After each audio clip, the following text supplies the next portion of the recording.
From a windy Jersey Shore, we have a key CAA matchup here this afternoon. Hofstra visiting Monmouth.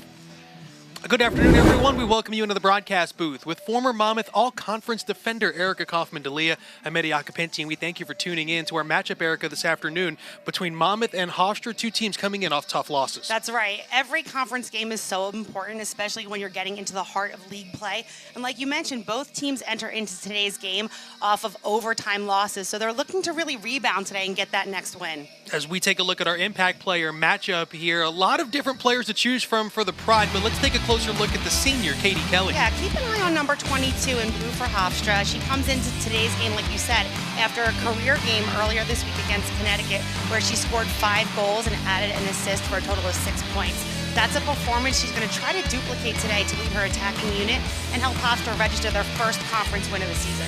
Has been a great distributor for this team as well and got those goals last time out against the Huskies. As we'll flip things over and take a look at Monmouth's Caroline Brennan. Brennan is such an important part of Monmouth's attacking unit. Not only does she lead the Hawks this season in goals, but she's also become more multidimensional in her second year and is also setting up her teammates, so she leads in assists as well. And I expect big production from her today as she works to extend her point scoring streak to 31 straight games and help Monmouth register another win in the CAA. Yeah, Brennan's offensive skill, a key reason why Monmouth is 1-1 in league play and has a winning record. As you see the comparison between the two, Katie Kelly's just the 5th leading goal scorer for this Hofstra team, Erica. It shows two things, how deep they are at that position, but also how well she's played of late. She'll try to continue that good play today. Yeah, that's exactly right. Kelly does a lot of different things for her team. She's not amongst the leading scorers, but like you said, really came through at a big time for them last week in a close, unfortunate loss, but a big production. And how about the emergence and the development of Caroline Brennan, always known as a goal scorer, but now she's adding the feeding ability with those 15 assists, really becoming just a well-rounded attacker. She really is. She can do a little bit of everything in that attacking 30 for Monmouth, and like you said, more multidimensional, more versatile, makes it much harder for other teams to mark her and take her out of a game. She's really elevated her play this season. We appreciate you joining us here on Saturday. It looks like hopefully the second game here of this doubleheader will have better weather than that first one. Earlier this afternoon, the Hofstra men defeated Monmouth 12-6 in a matchup you saw right here on Flow Sports.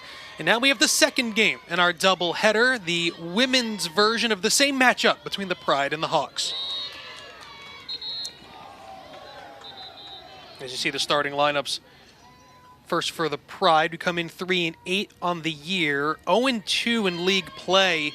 And they've dropped 4 in a row as head coach Shannon Smith looks to get them back on the winning track. Jordan Troutman's Monmouth starting lineup for the Hawks, who are 7-5 on the year, 1-1 in league play. But Erica, like you mentioned in the open, both teams come in off of tough 1-goal overtime losses.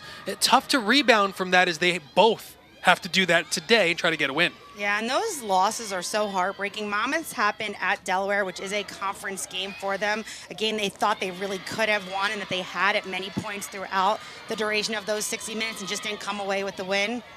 And then we have here Hofstra entering into today's game coming off of a non-league loss in overtime just earlier this week against a really strong Connecticut program. So both teams really looking to rebound from them, take those lessons, and bring them into this conference matchup this afternoon.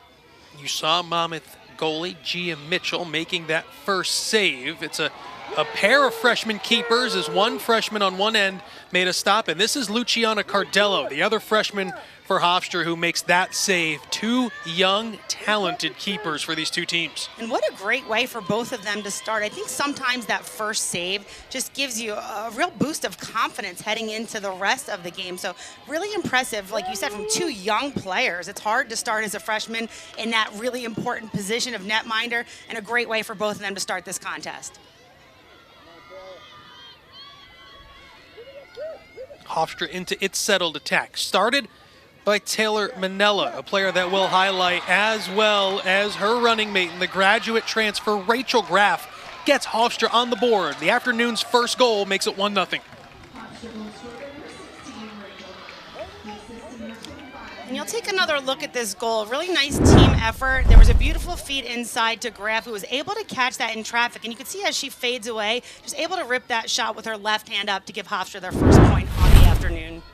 It was Megan Flannery, the sophomore from Maryland, to initiate the attack. 16th goal of the year for number 16 in Rachel Graff, who's playing excellent. We looked at Katie Kelly, her great form of late. Well, Rachel Graff as well. That is her 8th goal in now the last 3+ games coming into play today. It's such a nice thing for your team to get that opening goal. Obviously, throughout the course of a 60-minute game, there's a lot of points that are scored, sometimes a lot of lead changes. Just a really nice way. We mentioned the goalie starting with saves, and it's really nice for that attacking unit just to get that first one in and start with the lead. Especially after it went save to begin this matchup, as that draw control is won by Brianna Falco for Monmouth, as now they'll get into some settled action.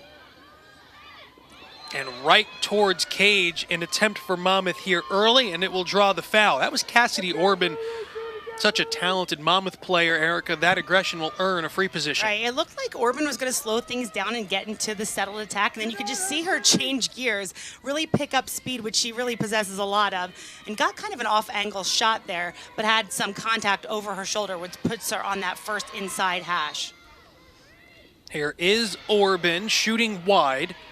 A good backup as Caroline Brennan is back there, but a loose ball will go over to Hofstra. Hold called behind the Pride cage.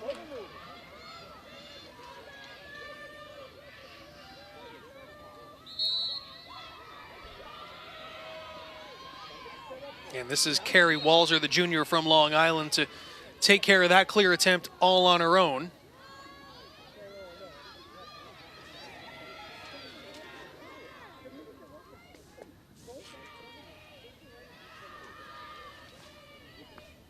Hofstra team that scores just over 10 goals a game. They rank 6th out of the 8 teams in the CAA. You can see the Monmouth defense here starting in their zone. I'm ready to bring some pressure high on ball, knowing that they have support behind them, backing each other up as they put high pressure on ball. But one of the things that happens quite often in a zone defense, and you see this with many teams, is that shooting space call. As they come from down low to pick up the ball up high, quite often they find themselves in shooting space, and that's the call here. And Hofstra will be awarded with a free position opportunity.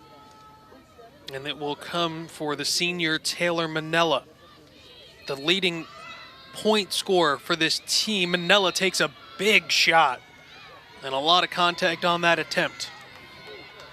Yeah, Manella's done such a nice job for Hofstra so far this season. She's got 16 goals and evenly 16 assists, which is pretty impressive because not only can she score, but she can set her teammates up to do the same. So all-around important player for Hofstra's attack. 2 goals, 2 assists in that game with UConn last time out.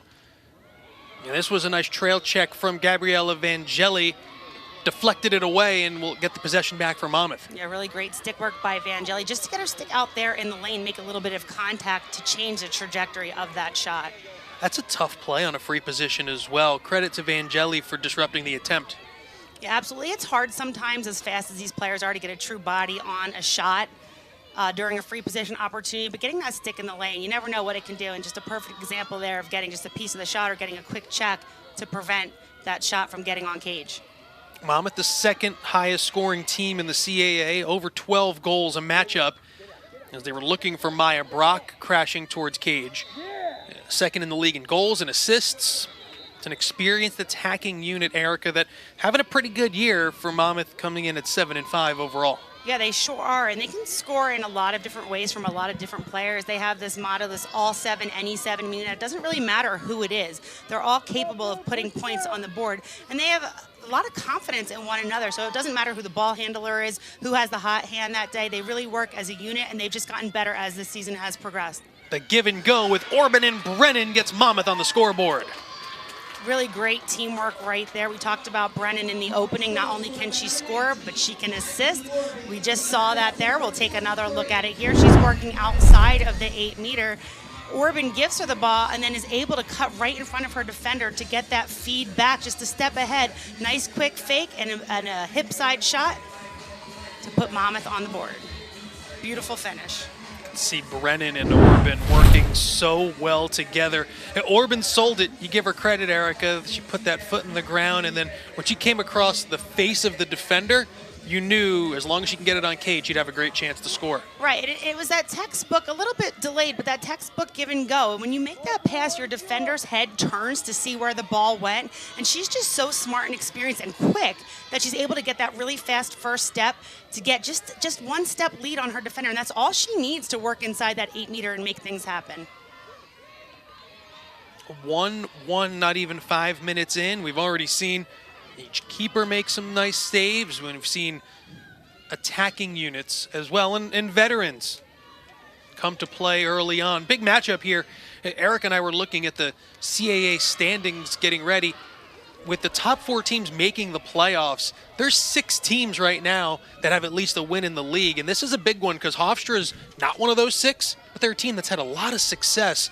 So they definitely will have their work cut out for them today as Monmouth takes the lead. It was first Orban to tie it. Now Maddie Murphy gives them the lead. It's really nice to get a little momentum going, as you can see here for Monmouth's second goal of the day. Another assisted goal, Spears to Murphy. Fading away from the cage, is able to bury it to give Monmouth the lead for the first time early on in this game. But Eddie, you just mentioned, this conference, it's very competitive, and Monmouth is realizing that now as they're in the heart of their conference schedule.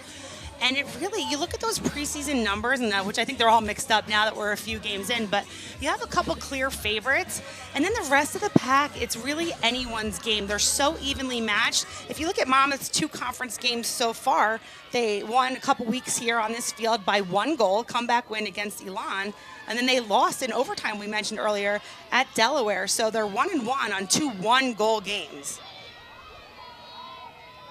And we mentioned that loss that they come into this one with against Delaware.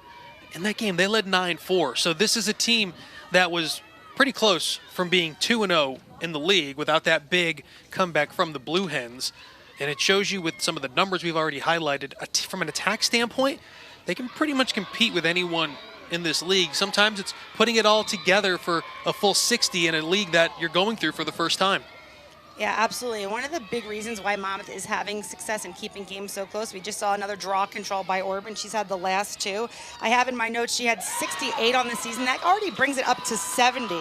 So she is a team leader. And with that possession, you put the ball in your attacker sticks and things happen like they are right now as Monmouth is building a little bit of momentum and just scored their 3 goals in just a short amount of time. And we'll take another look at this one here. Ella Spears driving around the cage as she turns, and it looks like maybe to fade away and end that 1v1 drive, is able to get a shot off and give Monmouth the 3rd score of the day. 3 unanswered for Monmouth from 3 different players. Like Erica said, Pride got the first goal of the game, and now Monmouth is on a run. You mentioned the draw controls. Orban leads the CAA in that category at almost 6 a game. It all starts there. It's an easier way to build momentum when you just continually get possession. Absolutely. It's such an important stat in women's lacrosse, especially that you come back to the draw after every goal. And it's a 50-50 shot at that point. It's anyone's ball. And you have Brock here taking the draw for Monmouth. Monmouth has a couple of different draw specialists that they use in different situations. Brock's really great at using her height. But on the circle, in Brianna Falco and Cassidy Orban, you have 2 really athletic, scrappy players who fight so hard to get that ball.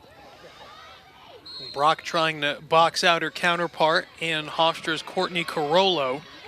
But it will go to the Pride initially. Falling was Kelly. It'll stay with Hofstra. Yeah, Mary-Kate George was all over that, ready to try to put some pressure on that transition. Just a little bit too much contact there. Gives the ball back to Hofstra. They scored the first goal of the afternoon. And now they'll try to stop a 3-goal scoring run for Monmouth. Here's Manella keeping it hot, finding teammates. Good stick there and good pressure by Orban to poke the ball away, but possession stays with Hofstra. A great cut from Kate Fiola. Found the soft spot in the defense and makes it 3-2. What a tough pass that was as well. It really was. They found Fiola open in that 8-meter, but again, just like the first goal, weaving through traffic, catching it under pressure, just needed a couple feet to work to catch that high and bury it in that bottom right corner past keeper Gia Mitchell. Well, you could see there was a lot of traffic in front of Fiola. She kind of let that filter its way through, and then as the Monmouth defenders parted, she was able to find the spot, and the senior from Massapequa scores her 14th career goal. Yeah, it doesn't take a lot of space for these attackers to operate within the 8-meter. If they can get just a step ahead or sometimes even just a stick head ahead of a defender, it gives them enough time, enough space to maneuver to really thread that needle in those tight spaces and get those shots off. Could be looking at a high-scoring game here this afternoon. Already 5 goals in not even 6 minutes of action. That was such a great angle there we had of our two drawers. You could see them both. It looked like they were looking at the camera, but in actuality, they're looking at the ref, seeing when she's going to blow that whistle, because every fraction of a second to them matters in getting their ideal draw off. You mean they weren't looking back into the control room, asking Like, our producer? Who's up there in that booth today? They weren't asking Andrew when they can get started? Yeah, it was just a really great angle. You could see them with the ref on that side, just really looking for every little advantage, because all those little things at this level in conference play matter. Here's Brennan finding Liv Finelli, who goes top shelf, and she'll make it 4-2. That was another really great team effort for that goal.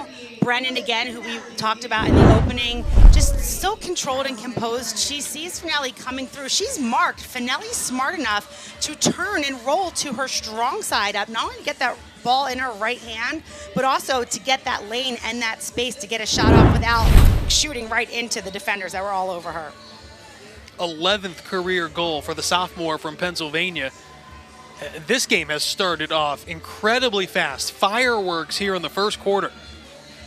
Yeah, a lot of action. It's good stuff. High scoring so far, and it doesn't appear at any point like it's going to slow down. We saw those 2 big goalie stops early on, and then it's just been a barrage of goals since then. So even though you were a defender, you don't mind a nice high-scoring game? Oh, it's fun. It's fun. Listen, now that I'm in the booth and I'm not playing on the field, I love it. As a player, of course, that's not what you want. But in reality, as long as your team and your attack can score more, that's really what puts the W in the column, and that's the ultimate goal for today. This game's already seen 8 shots on goal, 6 total goals for 2 teams that are, you know what, they've been scrappy as the draw is controlled by Megan Flannery, and you could tell this game means a lot to both of these teams because, like we mentioned, as you get closer and closer towards the end of April in tournament time, it's in the back of everyone's mind once you're in conference play. Absolutely, because you see these teams once during your regular season, and every goal, every turnover, every caused turnover, everything matters and can be the difference maker. Hofstra continues moving, and Graf's able to score her 2nd goal, assisted from Fiola, and it is game on here in West Long Branch. Yeah, and that looked very similar to our first goal of today's contest, where you see Graf using her height, using her speed. You'll see it again here as she gets inside, able to get that feed and handle it so well. A quick turn and shot just buries in that top left corner, and really making a close game out of this one so far today. And credit the assist to Flannery, number 25, who's been very active for the Hofstra attack early on. Yeah, Erica, we've seen, and it's only the midway point of the first quarter, I think what each team likes to do from an attack standpoint. We've seen Monmouth go behind the cage. They've seen their feeders be able to have success. Hofstra runs this very just intricate, aggressive motion offense that's really fun to watch. It really is, and what I love is that most goals in this game so far, I think almost all, maybe with the exception of 1, have been assisted, which really is a testament to how these units rely on each other and they work as a team.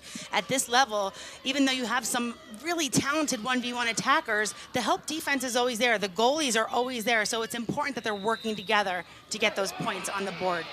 And that was 2 draws in a row, won by Hofstra, and also 2 that we saw Ali Steiba in there on that center circle coming in to take the draw. So Monmouth coaching staff switching things up a little bit with Brock and then switching to Steiba for those last 2. It was Flannery, the Hofstra player, who assisted on the last goal to win that draw. As the Pride look for the tying goal with 7.5 to go here in the opening quarter. And you talked about Hofstra's attack, and it's interesting. I was talking to Coach Troutman just a couple days ago, and she was saying they don't really have a strong scout on Hofstra because they do so many different things. There's not a lot of consistency. They have a lot of different players who can score. Their results have been somewhat inconsistent. So the focus this week was really on Monmouth, on them, on what they can do to play their best game in this matchup. Big shot delivered and a card coming. I think they're going to get Emily Wygand, the player who had the interception for Hofstra that started a possession, for the foul. She'll sit. Monmouth will be a player up with just over 7 minutes to go in the quarter and a chance to add to a 4-3 lead. Right, so anytime you see that type of hard contact to the body, it's going to be an automatic yellow card. It is a card to keep these players safe. As tough and aggressive as they are, that is a foul that is automatically cardable, and we'll see that hit right here. You can see Orban trying to go for the ball, just runs right into the stick, which was in her playing area, which is carded, so she will sit out for 2 minutes. That is a releasable card, meaning that if Monmouth scores with this player up advantage, she might not have to sit those full 2 minutes. As Monmouth will try to convert with the advantage. Loose ball in front, and coming away with it is one of the goal scorers for Hofstra, Katie Fiola, as they'll try to kill the penalty. And maybe even more than that, see if they look to try to score and tie the game. As again, Monmouth struggling a player up, last in the league, Erica, in scoring in those opportunities. A lot of credit to Hofstra to be able to interrupt that feed inside to Monmouth and get the ball back. And that was a really great scoring opportunity for them, just unable to finish. And credit to Gia Mitchell for coming up with a big save in that important attacking stance there for Hofstra as they challenged with a player down. Here is Spears, and initially looked like she was trying to find a cutter. Scores her second goal here in the first quarter. We see Brennan operating behind the cage where she's so comfortable. She gets the ball to Spears, and again, Spears not sure whether she's going to look to pass or look to take that drive, but she didn't have a defender come and make contact. So with that strong hand up coming around the crease, just able to bury that shot right there to extend Monmouth's lead here by 2. Yeah, when she received that pass and looked up and saw no blue jersey in front of her, figured as good a time as ever to go right to the goal. Right, she's another player who really likes to feed from that behind the crease, behind the cage area. But obviously the option to drive is always priority number 1. If it is there, you should take it. If it's not, then we look for what our other better options might be. 5-3 Monmouth lead.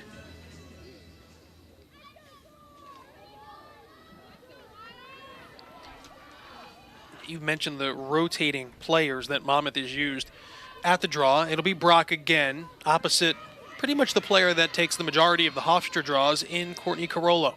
Yeah, she seems to be, I was looking at their stat line, and from what I can gather from that, she really seems to be a draw specialist. She led Hofstra coming into this game with 39 draws for the team, which was way more than the next closest player even had. But if you look across the stat line, there's not as much in those other categories, so I think this is really where she shines. You can see her trying to decide which way she wants to go. True draw specialists have a number of different stances. Sometimes they push, sometimes they pull. Sometimes you'll see players with 2 feet up against that midline. Sometimes you'll see them with 1. So it's really a lot more intricate. There's more nuances to it than the average viewer might actually recognize. Yeah, you could see a viewer might think the player's fidgeting, and in reality, they're just, like you said earlier, trying to gain whatever advantage they can. Yeah, every little advantage and trying to find what's most comfortable, and that might change depending on the game situation, who you're drawing against. So lots of different decisions, actually. That might look like a simple, we just pull the ball up and out, but there's a lot more to it than meets the eye.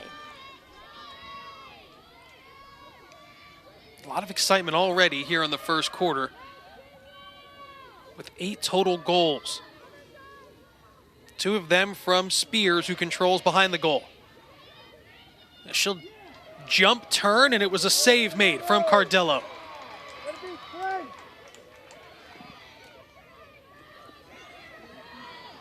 It's Luciana Cardello, the freshman from Long Island, Massapequa Park, New York. No surprise, a large portion of the Hofstra roster is from the lacrosse hotbed of Long Island. Well, it's funny, as soon as you said Massapequa, in my mind, I was going to say that there were a number of players that you referenced already who come from Long Island, where Hofstra is the pride of Long Island, as they refer to themselves. And it's no surprise that they recruit a lot from home, because Long Island, it has been historically, and even now to this day, a hotbed of lacrosse. I remember when I played, and I don't want to date myself, it was many moons ago, but the big-time lacrosse areas were Long Island and Maryland, and they're still very well-known areas for producing high-level lacrosse. But it's nice that the sport's grown so much that on these rosters you do see other areas represented more so nowadays. And you do, and you could see the game getting into other corners of the country. But when you look at specifically these two teams' rosters, a lot of Long Island, a lot of Maryland, and then Monmouth with a New Jersey feel as well, as Hofstra makes it 5-4, the bounce finish on the free position. Oh, here we go, pulling out all the celebrations. I love the sideline celebrations. We saw one on the last goal from Monmouth. We see one here from Hofstra. It's nice when the whole bench is involved and everyone's excited. And a free position is just a really exciting part of the women's lacrosse game. And what a power shot there. You could see she barely even moved her feet to step inside. And just was able to rip it low. And that was Katie Kelly, who we talked about at the opening of this program, who's really just stepped it up as of late and is producing big time for this Hofstra attack, and just a beautiful finish for her on that free position opportunity.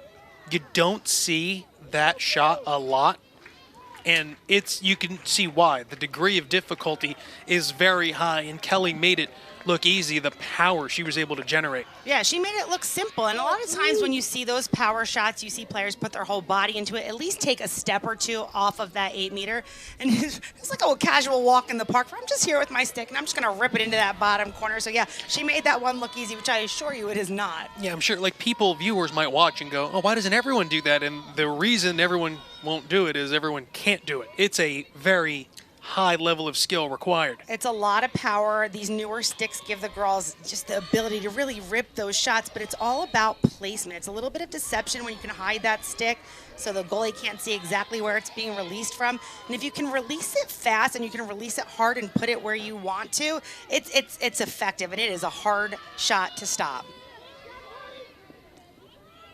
Inside of 4 minutes to go in the quarter, and I just feel like this is, there's a lot of game left, but it's got to feel like one of those last teams to possess will win kind of games with how potent these attacking units look.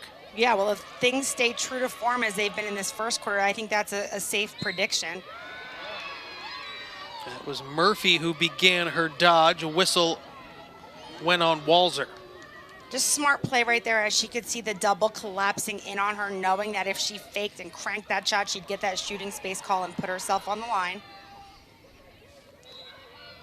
Murphy shoots wide, and Brennan there as backup and feeds Murphy. Big save, Cardello. Again, Murphy gets this try, her third try. That was an exciting chain of events right there. Great backup by Brennan to chase down that there's another celebration, love it. That Murphy free position that just went a little wide. Murphy with her second chance, unable to convert, and third time proved to be the charm here. You can see she found herself wide open. Great goalie stop, right place, right time. Ball ends up right back in her cross and is able to bury it. And it's so hard for a goalie who just came up with a big save within a matter of seconds to be reset and ready for that second, in this case, third chance opportunity. It was Murphy who took the free position, and then after one shot was stopped, got the third one. You mentioned it. This game feels a little different. It almost feels like a postseason level of game, whether it's the great attacking play we've seen on both sides, whether it's these bench celebrations we're seeing. Exciting Saturday. I like this. Yeah, you just love to see it. These players are in it, and it's hard to be on the bench, and a lot of those players do get some action in the game, but some of them don't.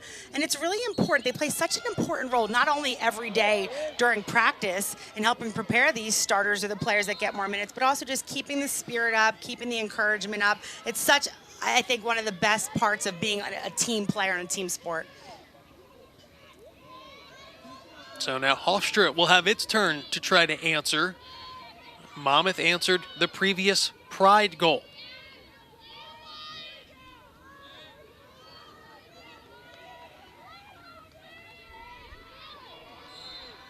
Whistle here as Taylor Manello went to get started.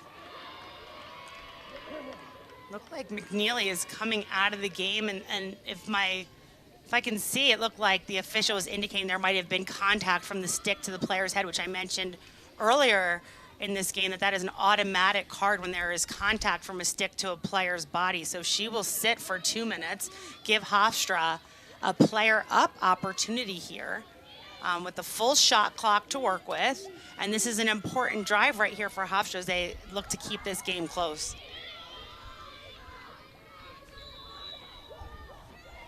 So the Pride have had a lot of success this season, a player up. We'll have a chance to make it a 1-goal game here, scoring about 1.5 goals a game in these instances.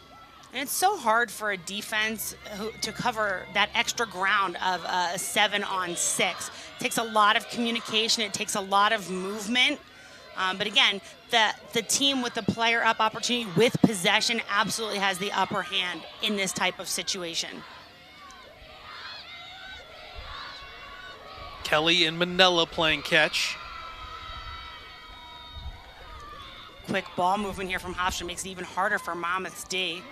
Kelly finds Graff and a big stop from Gia Mitchell. She looked to put that low, and really nice job for Gia Mitchell to get her stick there, be able to read where that was going and make that stop.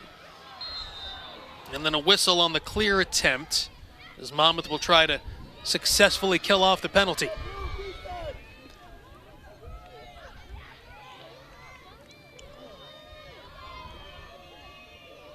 50 seconds left on the penalty and over a minute for Monmouth to shoot. And Brendan will take a lot of that penalty off, position behind the cage. Right, in the first quarter with a 2-goal lead, there's no sense of urgency here for Monmouth to score, so it looks like they're going to try to eat a little bit of that clock, burn off that penalty, get to even numbers with just a little bit of time to work, but it doesn't take long to score a goal in lacrosse. We talk about from that center draw, sometimes it happens in as fast as 6 or 7 seconds, and now they're already inside that 20-yard line, so they have even less ground to cover here. So it looks like they're just holding the ball, and I'm surprised Hofstra's not putting a little bit more pressure on that, but it seems like they're content to stay ready for that 7v7 matchup. Just 5 seconds left on that penalty. We're inside of a minute remaining in the first quarter. Back to full strength. 10 seconds for Monmouth to make something happen. Orban, that's whose stick you'd want the ball in. She creates a lane for herself, gets a shot off. Really nice save from Cardello to prevent Monmouth from scoring there. Well, and then on the outlet attempt, good pressure from Orban helps force the turnover. She is such an athletic player, and she's just such a hustler. She does it all offensively, defensively, through transition. She's a leader with a lot of experience, and she is just involved in pretty much every big play that Monmouth has. She played some part in it. Has made such an impact since transferring to Monmouth before last season from Vanderbilt. This shot goes wide, still 9 seconds for Monmouth. Mary-Kate Georgia with a shot, another player who's had a big impact for Monmouth, transferring from Ohio State, and this is both their second years here together at Monmouth, and they've been so impactful to this program. We take a look here at that hustle from Orban to keep possession with Monmouth. Results in a goal here by Maddie Murphy, who's putting a big day together for herself. You can see she got some contact there after the release, but caught the ball right in front of that goal circle and able to bury it to extend Monmouth's lead here in this first quarter. And did so with 1/10 of a second left on the clock. When Monmouth picked that ball up, there was about 5 seconds left. I would not have thought they would have had a chance. Murphy was right where she needed to be, took the feed from Brock and scored to make it 7-4. There, not much time that it took for Monmouth to get that goal and beating that first quarter buzzer. It's really nice to go into a break off of the last goal, which we can anticipate this will be with some certainty, and also to extend Monmouth's lead. So just a really exciting way as they wrap up this first quarter of play. A 7-4 lead for Monmouth after 1 quarter. Bring it right back after this timeout. Welcome you back to our broadcast. You can see how evenly matched, Erica, these teams were coming into play. Even though the records are very different, and Monmouth's attacking unit, one of the better ones in the league. That's right, and I have to say, I don't think that Hofstra's record is truly representative of how they are as a team. I think they are much better than their record proves. But yeah, it looks like here in these categories, you have two very evenly matched teams on paper, and it's played out that way so far, even though Monmouth at the end of that first quarter was able to extend their lead heading into the second one. With you for the second quarter, Erica Kaufman, Dalia, Eddie Acapinti, your broadcast crew here in West Long Branch. As the opening draw of the second quarter will go momentarily to Katie Kelly. It'll be Carollo to control and give the Pride the first possession of the quarter. I was just looking at the recap a little bit from that first quarter, and there were two things that really stood out to me, both having to do with Monmouth's attacking unit. And Murphy's having herself an afternoon so far with the hat trick already right in just one quarter. But also, Monmouth has 14 shots on the day, and they were able to convert on 7. And I know that that's something that they've been working on, and Coach Troutman mentioned to me earlier this week that they've just gotten better, more efficient with their shooting. And it's been something that I think has been the difference maker in this game so far today. Nice save there by Mitchell to prevent Hofstra from getting the first goal of the second quarter. I know we've talked offense, we've talked how good these two attacking units have been, but Mitchell is now saving almost 60% of the shots that she's faced. And one of the big reasons why Monmouth has a 3-goal lead. Brennan's attempt was wide as she went down to the ground. And it looks like she just lost her footing a little bit. For anyone who's tuning in now, it's a clear day, but there were some pretty significant rains earlier on, so it's likely that that turf is a little bit wet, and gripping with the footing might be challenging at some points. You know, when these two teams played the first game in the doubleheader, which was the Hofstra men and the Monmouth men, it poured for about the entirety of the third quarter, like couldn't see poured. And like Erica said, I'm sure now the turf will play to that, so we'll have to keep an eye on that and see if more players lose their footing. Yeah, and lacrosse, just all those dodges and those quick jab steps and change of speed are such an important part of the game, and if the footing's not there, it might just encourage some players just to alter their style just slightly today to make sure that they're not on the ground.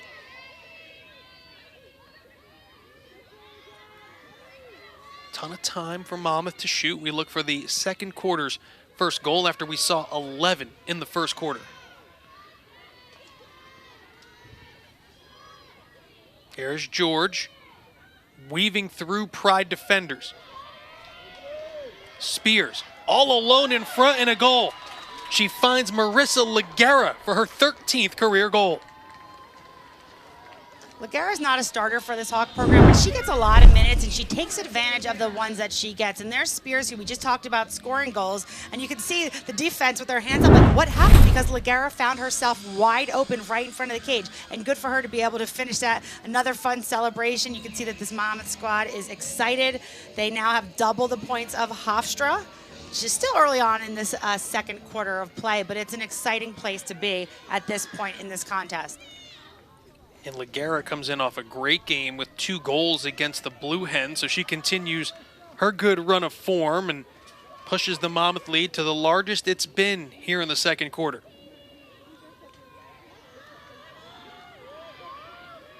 Spears having a great start to this game too, with a couple goals and a couple assists.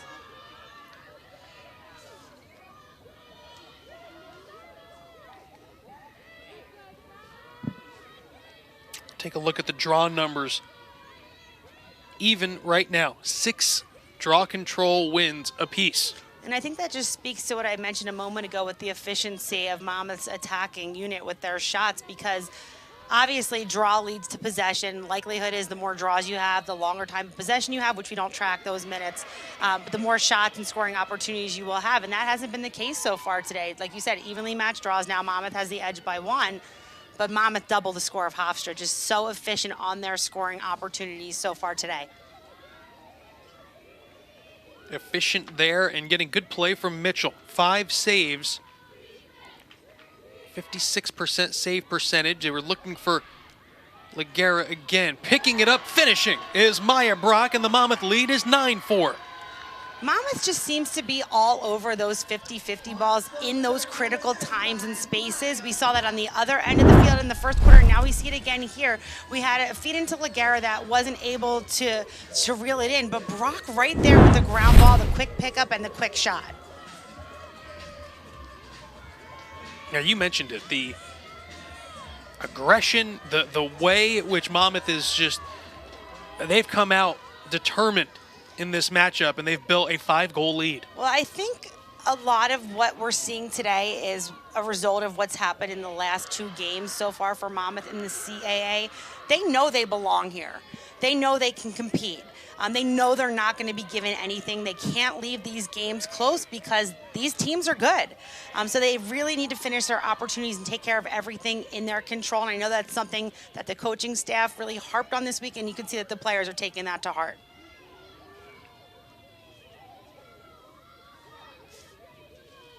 Monmouth is 1 goal away from already its 10th of the afternoon.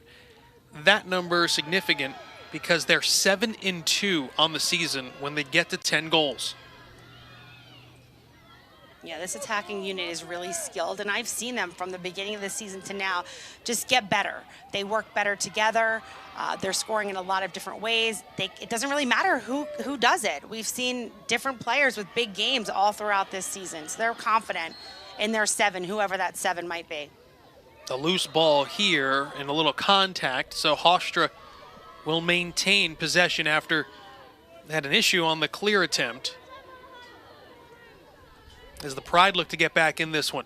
Monmouth leading by its largest margin so far this afternoon.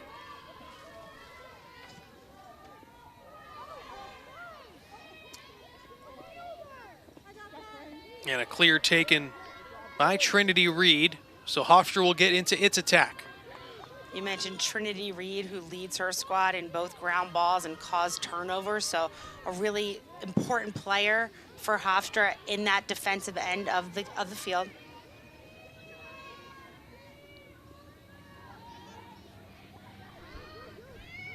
Hofstra weaving, and a whistle here as Lauren Coletti got possession. It'll set up a free position chance and an opportunity for Hofstra to get back on the scoreboard and stop the Monmouth scoring run. It's been a little bit of a drought here as far as scoring goes for Hofstra, so a really big opportunity here right at the top. You can see her with that big stick ready for that shot. And another big free position, another big what we call power shot. Again, not even in much of an athletic stance to start. You'll see Coletti right at the top here, big stick, just one step forward, but just rips it low. Able to get Hofstra back on the board and end that little bit of a scoring drought they had over the last few minutes of play. Coletti, who had a streak of 5 straight games with a goal, snapped last game, against UConn. Back on the scoreboard here. That's 2 of those power free position shots that we've seen as the senior from Wisconsin, New York gets her 11th goal of the season. I think the power shot's something that we've seen so much more of lately than we had in years past. These players, especially in these strong conferences, they are bigger, they are faster, they are stronger. I mentioned the sticks earlier, and that's just me showing my age. That the technology of the sticks is so different now on the girls' side of the game. They have a little bit of a different pocket and an angle. They're strung differently. It's not leather, it's primarily mesh they use, and they can really get some power off of those shots. We're seeing 2 already in this matchup for the Pride, and as now we go back to the draw as they look to continue to cut into the Monmouth lead.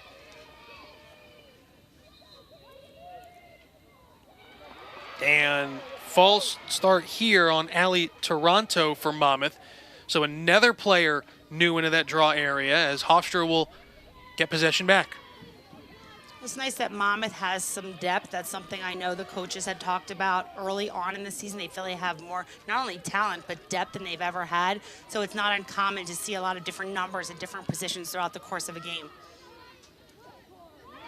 A whistle, or no whistle here. Flannery went down and we go back the other way. I think we were all waiting for that because in women's lacrosse, it's so common when you see that strong contact to get that whistle. But Orban did such a nice job of causing that turnover. Great 1v1 defense. She's so smart. She's so composed. And it just went pass, pass, pass. Textbook fast break. That all started from that Orban caused turnover to give Monmouth another goal in the day and to double Hofstra's score at this point in the second quarter.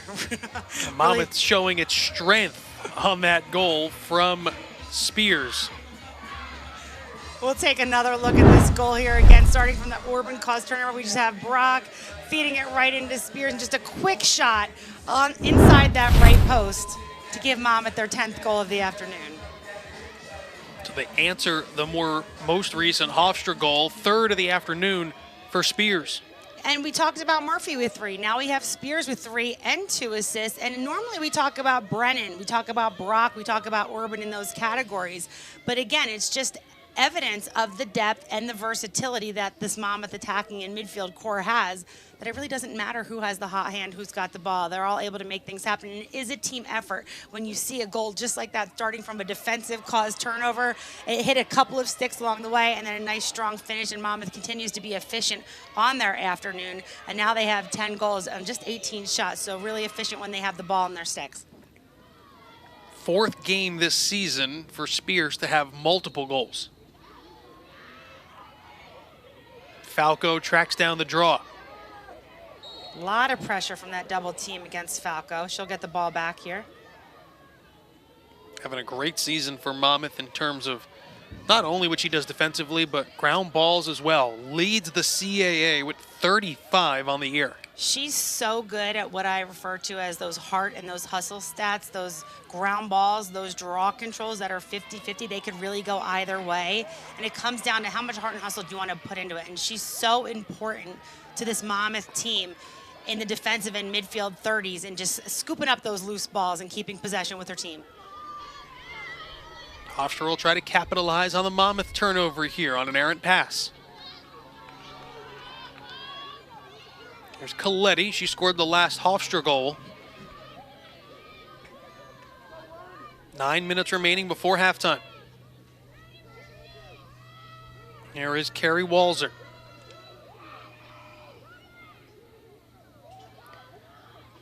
Manella being watched by Monmouth's Shannon Feely.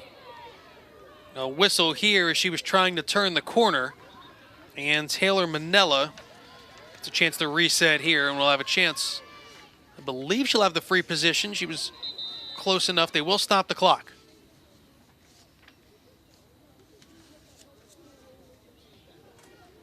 You can see Monmouth defense here more in their man defensive set here. Now the Manella sisters, we're only seeing Taylor today, but the way her younger sister Nikki started the season, 23 goals in 6 games was remarkable. She's out for the rest of the season with an injury, but Taylor has more than picked up the scoring slack. And moving forward for this Pride program, that is a dangerous duo. They just happen to be related. I love that you have sisters on the same team, a freshman and a senior, both putting up big numbers for Hofstra. And so impressed with Nikki's numbers as a freshman in just 6 games to come out with 29 points. You mentioned 23 goals, also 6 assists. That's a big loss for this team. Injured early in the season, earlier in March against Army West Point. You saw 23 goals in 6 games, was well on the way to a remarkable season. Pride can't wait for her to be back next year. Katie Kelly here with the ball in that first inside hash. We talked about her in the opening of this broadcast. Senior who's put up some big numbers as of late. Well, 1 power shot already, and she scores on it again. It's the 3rd for Hofstra in the game, the 2nd for Kelly, and it's 10-6. I think Hofstra is practicing that power shot here. We've seen quite a few today. And again, Katie Kelly, that stick is hidden behind her. It's so far behind her. So not only does that give you that power as you bring it forward, but it also, I think I mentioned this earlier, it's really hard for a goalie to see exactly where that shot's coming from. You can be a little bit deceptive as you hide it behind your body, and then it's just such a quick release to get that goal. Kelly continues her good play. We highlighted her in the open because of what she did against UConn last time out, that career high, 5 goals. It's her second here this afternoon, keeping it close, 10-6. This was a 9-4 game at one point. That was the largest lead that Monmouth had as Hofstra looks to slowly chip away at this game. The Pride have dropped 4 straight, but Erica, 3 of those losses by a goal. We mentioned the overtime loss to UConn, 14-13, and then before that, 13-12 loss to William and Mary, right, and then a 9-8 loss to the number 20 ranked USC Trojans.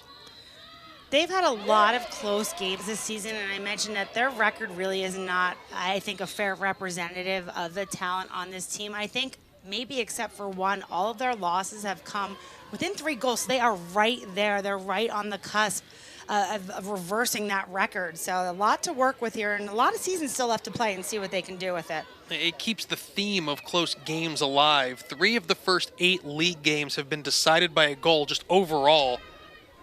And in really a weird stat, as Hofstra continues its run here in the second quarter, they make it 10-7. So no surprise. We have a game here as we thought that we would. We've seen a lot of back and forth, and it seems like Hofstra has all the momentum right now. As you see, Walser just barreling through a double team from Monmouth, just unable to close it and get that shot off past Gia Mitchell, and slowly starting to chip away at Monmouth's lead. And there's still a lot of game left to play. And at this point in the game, 3 goals. Yeah, Monmouth has a lead, which is nice, but it's something that they cannot, rest their laurels on. They're going to have to continue to put goals in the back of the net in order to come away with a win today, because as we can see, Hofstra is not letting up and they're continuing to fire. Yeah, we mentioned their close losses this season. Did you know, I got a little trivia for you. Monmouth's first 2 CAA games, they're the first team in 7 years in the league to open league play with back-to-back 1-goal games. Interesting, but I think that is very telling of this conference and how close, well, I should say closely matched, so many of the teams are. The majority of them are. You have a couple outliers, but with the exception of that, I would say your 4 through 8, it really could go any direction with those numbers. A couple of goals in a row for Hofstra and another draw control win. Here is Kelly, sandwiched here, but will keep the possession for Hofstra as they further look for their run. Erica, what are the Pride doing differently now than they were kind of the later in the first quarter, early in the second when Monmouth went on their run? I feel like you just see a little bit more hustle in them now. Sometimes I think it takes that 1 goal to break that drought, to shift momentum. We see a lot of runs in women's lacrosse. We see a lot of shifts in momentum. And I think once you get that 1 goal to kind of remind yourselves that we can do this and we are still in it, really just lights a fire in everybody else. Yeah, this was the way they looked early in the game. And then we saw a little bit of a lull, and then they picked it back up again. Really beautiful back check there from Shannon Feely to cause that turnover. Another one of Monmouth's veteran defenders. And here comes the senior from Parkton, Maryland, will take the clear herself. She is having a tough time over there with Katie Fiola, and the whistle ultimately going against Hofstra.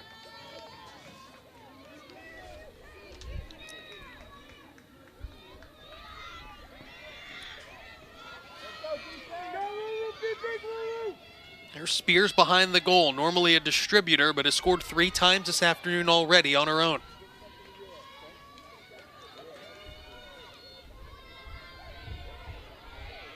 Here is Murphy. Couple of steps to her right and just missed high. Yeah, she had a nice lane there to take it with a strong hand up, and smart for her to rip that shot opposite post. Just went a little bit too far.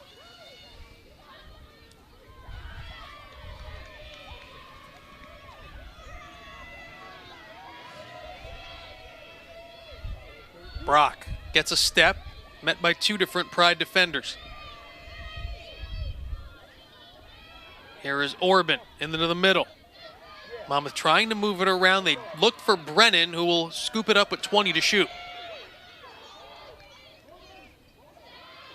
Loose ball in front. Hofstra being scrappy, diving on the turf for it. That was Emily Wygan, and the Pride get it back.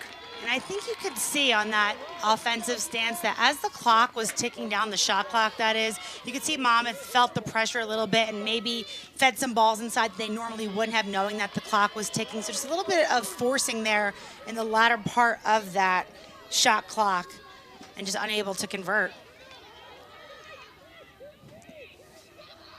Here is Walzer. Her goal made it 10-7. Now Kelly, shooting space called on Monmouth's Gabriella Vangeli.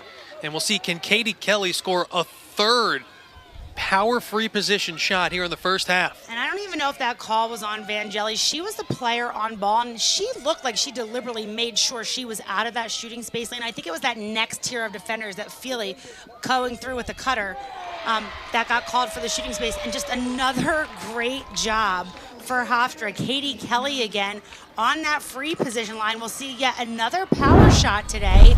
A quick release, really accurate and really strong in that bottom left corner. Gia Mitchell knew where it was going, just unable to get there in time. And I think that's something, too, that Hofstra's done so well. We've mentioned it a couple times, putting themselves on the line, taking advantage of those free positions, most of them coming off of that power shot. Oh, Kelly, between last game and this game, is just on fire. 8 goals the last 2 games and counting. She's made it 10-8. And, you know, I hope I can share that. When I was given Katie Kelly as an impact player, and I kind of questioned that pick a little bit. She looked like a solid performer. She wasn't amongst the statistical leaders, but I think it's timing. I think it's a senior in her conference schedule who's really peaking at the right time. She's coming off of a huge game, and slowly together is putting her together another big one this afternoon. Yeah, we got good intel during the week. Our producer, Andrew Kurtz, was like, I don't know, 5 goals, UConn, let's see. And then here we go. Yeah, he made me do some digging for that. Usually it's the leading scorer, no surprise. But again, a senior who's doing all the things she needs to do for her team in these conference games. And has made a big impact in this game and wins this draw control. She is all over the field as Hofstra's number 8. And if you'll indulge me for a moment, I have a quick story to share, just because earlier, before game started, I got a text from someone I haven't spoken to in quite some time, a girl I knew here who played just a little while at Monmouth, who said she was Katie Kelly's coach. So you have such a small lacrosse world, coming out of Long Island, a player that didn't stay for 4 years with us, but I've known since my freshman year here at Monmouth, say, hey, I coached Katie Kelly. And I think it's just such a small, close-knit lacrosse community. Kelly from Comac, New York, you mentioned, out on Long Island, and that small lacrosse community indeed. That we mentioned the game growing, but it seems you can't get too far away from players you coached with or played with. I actually texted one of my teammates who's my year, who works in Comac. I'm like, hey, you happen to know this Katie Kelly girl? Because I'm doing a little research on her right now. And she said, you know, I didn't coach her, but I know who she is. So it really is, especially in that Long Island area, a really small community. And I love that so much about lacrosse. There's so much crossover, so many small world instances where people know people or have coached people. It's just a lot of fun. Walzer, couple of dodges and shoots high. The momentum definitely on the side of the Pride with 4:25 to go in the second. Yeah, and it's important for Monmouth to put together a full 60 minutes of lacrosse. That's something they struggled with earlier on in the season, and just a couple of minutes of a lull can be a difference maker in a lacrosse game, especially a high-scoring one like this. Manella down the middle, and Taylor Manella makes it 10-9. Wow, another really talented senior attacker there. Got the ball in her stick. She is ready to make things happen, and she's getting her team within a goal now, just chipping away at Monmouth. So you can see her heading down, left hand up, a head full of steam. She was not going to let the defender stop her. Able to bury it low and really make a game out of this, where 1 goal separates Monmouth and Hofstra.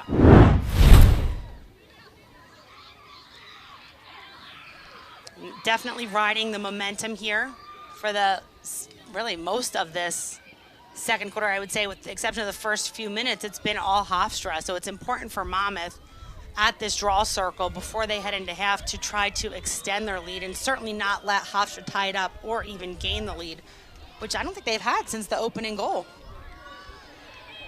Yeah, they led 1-0, and then it's literally been Monmouth to tie and then take a lead that they haven't relinquished. But now Hofstra 1 goal away from tying it up again. And it's a really exciting position to be in, especially when you've worked your way out of a hole and now it's really a close game. All the momentum is with them. It's going to be important for Monmouth to shift it back their way before they find themselves on the other side of this heading into halftime. Well, Monmouth led 9-4 and 10-5 here in this first half, but now they find themselves in a 1-goal game. Similar script to what happened last week against Delaware. Really important draw there. Brock's so good at drawing it to herself, able to come away with it and get Monmouth the ball back, and they're attacking 30. I feel like Monmouth hasn't had a sustained possession in quite a while. Yeah, it does seem that we've been looking toward the left for the last number of minutes of this game, where it was kind of back and forth, and then it was all Monmouth, and it's been all Hofstra, so Monmouth looking to change the tide here. Orban rings one off the post. It's a race to that sideline. It'll stay with Monmouth. Right in front of fifth-year head coach Jordan Troutman. Really great hustle by Carleen Mangum there to keep the ball with her team. An important possession, as there's only one goal that separates these two teams.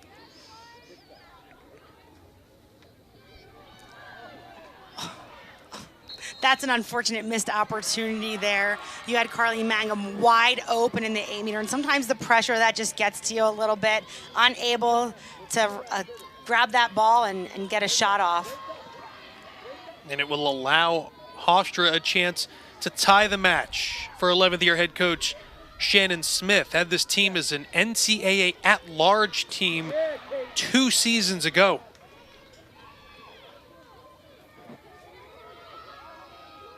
Also, and both coaches were such accomplished players, Jordan Troutman at Georgetown, but Shannon Smith's career at Northwestern, unbelievable for the 2011 Tualatin winner.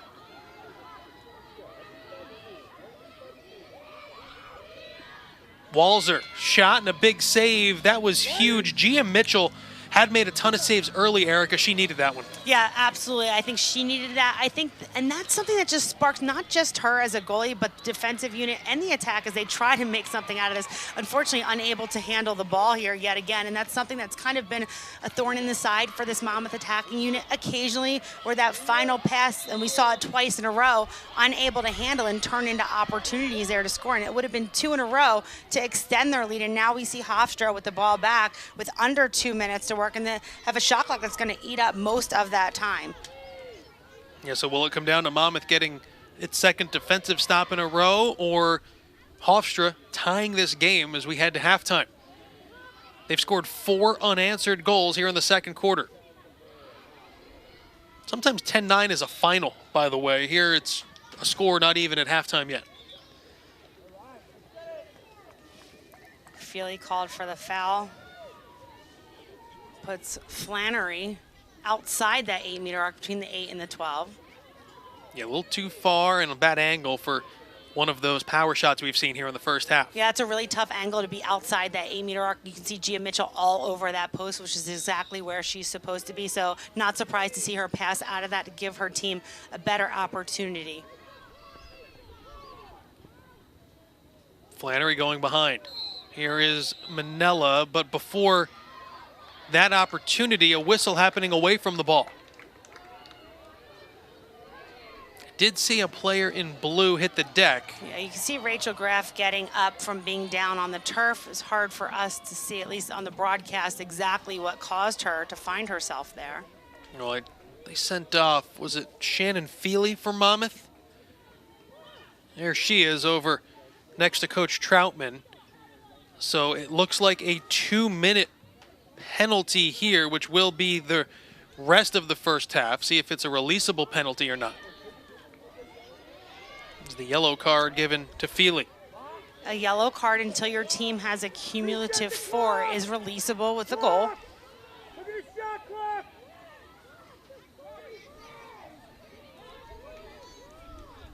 Minute 15 to go here in the second.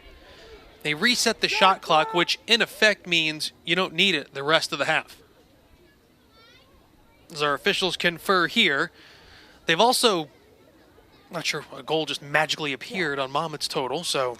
I was wondering the same thing. I was like, did I misspeak just a moment ago? Do I need to retract my statement? But we do see on the broadcast and on our large scoreboard here at Kessler Stadium. Oh, there it goes back to 10. So maybe that was a discussion. Halted start of this play. Give everyone a little bit of a breather. It was a misdial. Happens to all of us. The worst thing is on iPhone when you hang up a phone, but if you are a second late hanging up the phone, you end up calling someone you called 8 calls ago. All the time. Me too. Usually it's someone in your favorites list, and that's okay. But yeah, absolutely. It's all about timing. 1 minute remaining here in the first. Can Hofstra convert a player up? A lot of ground for these Monmouth defenders to cover. Mitchell, a big stop on the low attempt.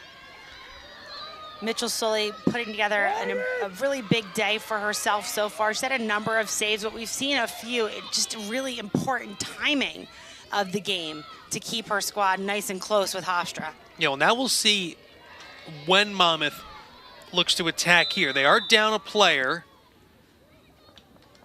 And a whistle.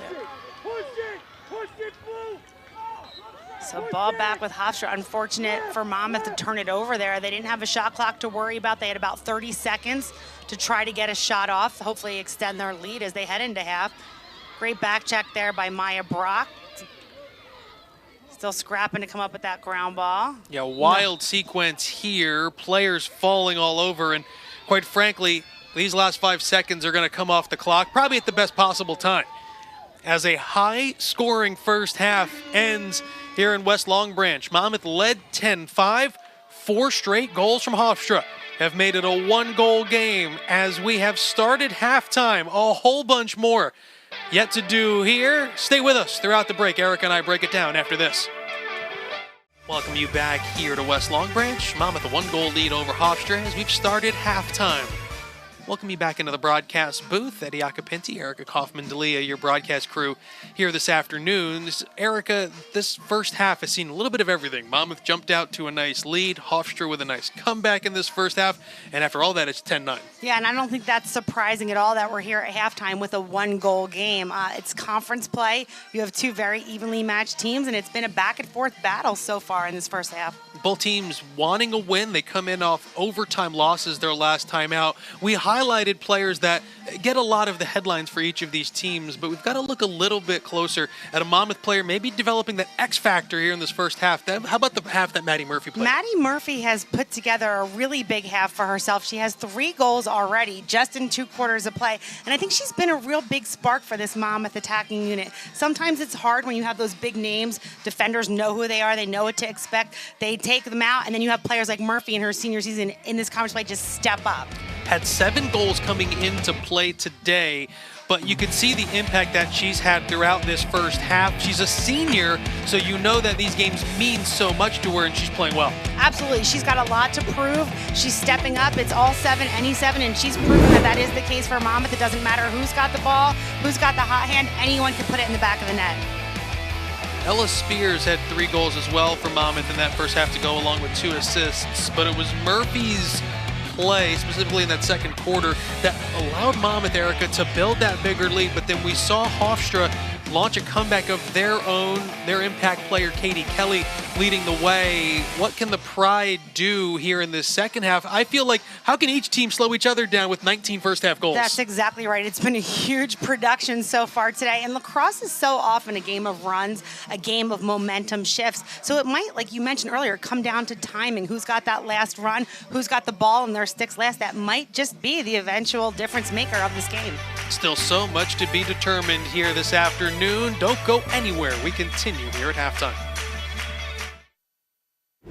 And we welcome you back to our broadcast. Take a look at some first half highlights. And Erica, we have a lot to choose from with Monmouth leading 10-9. Yeah, it's been a big scoring first half of the game today. Something that'll be interesting to see if they can keep up that level of play in these next 2 quarters, if we see them start to slow down production a little bit.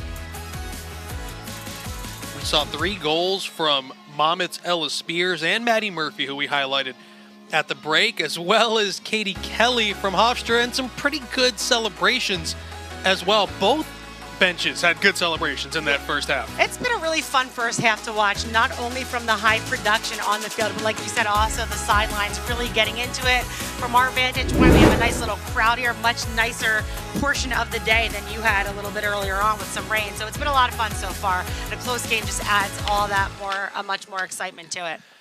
Yeah, just windy now, but at least the sun is out. I can't believe that this is our day after the weather we had in the men's game of the first game of this doubleheader earlier, in which Hofstra defeated Monmouth 12-6. It was rainy and it was overcast and it wasn't really cold, but man, it was pretty nasty. As now for the second half of our second game, it looks like we'll get the best weather we've had today. Yeah, we're finally starting to get those spring temperatures, but April 1, right? April showers, isn't that what they say? So true to form, got some pretty significant rains in the earlier part of the day, but it looks like we should be nice and sunny and clear for the afternoon. And just in case you thought I was kidding, that's what it was during the men's game before. That was a great goal, by the way, from Hofstra's Sterling Ardrey. That was still one of the highlight reels of the game. Another good celebration there. That's what it was for the better part of the third quarter earlier today. And it's funny because not only does it look like a different day in just a matter of hours, it looks like a different season altogether. It does. As we get a little bit of everything over here in New Jersey. Yeah, well, this was expected throughout the state today. If you either on the weather app or wherever you look at it, it was everything from beautiful spring day to stay inside. So happy that this is what we have now for the third quarter. Monmouth led 10-5 here, 4 straight Hofstra goals, Erica, to end the first half, and they'll have the second half's first possession. All right. We have Kelly with the ball there, who we've talked about a couple of times throughout this game. And you could see Maya Brock looked a little bit surprised to get the whistle. I have to say I was not. You could see her really trying to box out, look like maybe just putting a little bit of elbow, a little bit of pushing into it on that draw. Well, this is a new one. We've got a stoppage 14 seconds in to the third quarter. Was it a timeout? Because this will allow us to take a look at the halftime stats presented by the Monmouth Medical Center and RWJ Barnabas Health. But what in the world is going on in the field? I'm not quite sure. Hopefully we'll be able to circle back and give you some clarification on that. It does look like a timeout, though. We have both teams conferring, and the official's not part of it. So it does appear to be a timeout. If that changes, we will let you know. Actually just heard that Monmouth did, in fact, call a timeout. But Hofstra, pardon me. But as we look at the stats here, and I was looking at them over the halftime break, dead even on shots, dead even on draw controls, and not surprising now that we have a score that is just about even. You know, in basketball, I feel like you've seen, coaches call timeout early.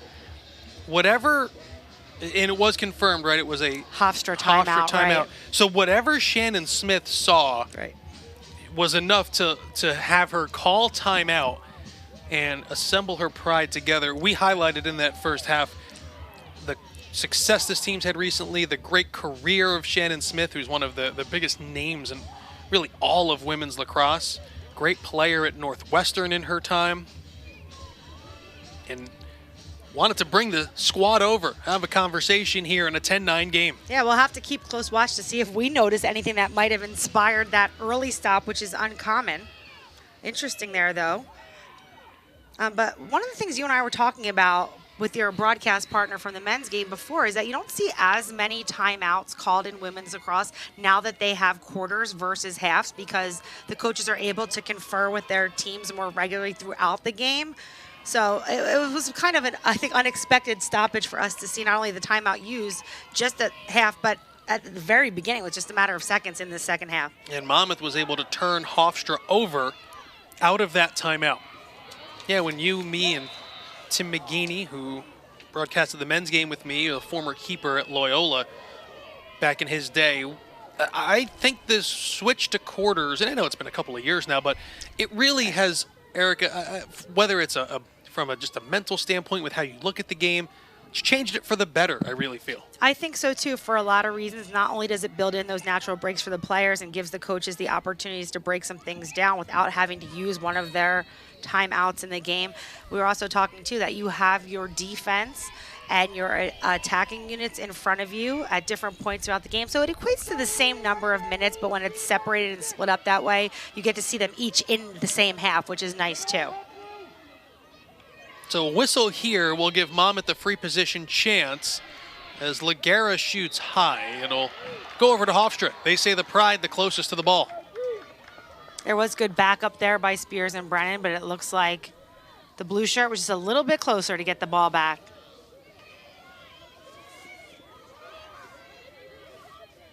It's Kendall Smith starting this clear attempt. You know, it's worth mentioning, too, we've mentioned Luciana Cardello a whole bunch, the talented freshman.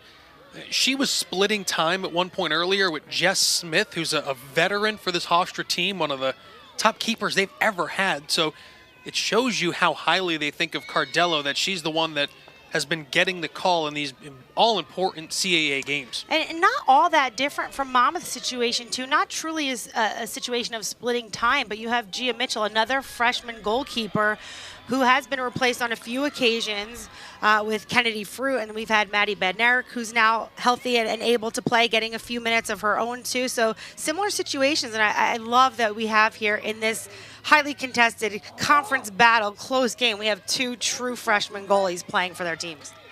Yeah, in a one-goal game. And with Hofstra at 0-2, and you don't want to, it's early in the year, I get that. And I don't think anything's a must-win game until you actually need to win the game, but this is a need to win for Hofstra in order to avoid falling to 0-3, while Monmouth is, like we mentioned, one goal away from being unbeaten in the league. Yeah, that's exactly right. But we keep talking about how every game in conference play is so important. And when it comes down to these one-goal games, and there's been so many, Monmouth is coming off of 2. We talked about how Hofstra's had quite a few that have been really close. It does come down to every possession, every play does matter. You know, Monmouth trying to go to a quick transition chance here. This ball is still alive.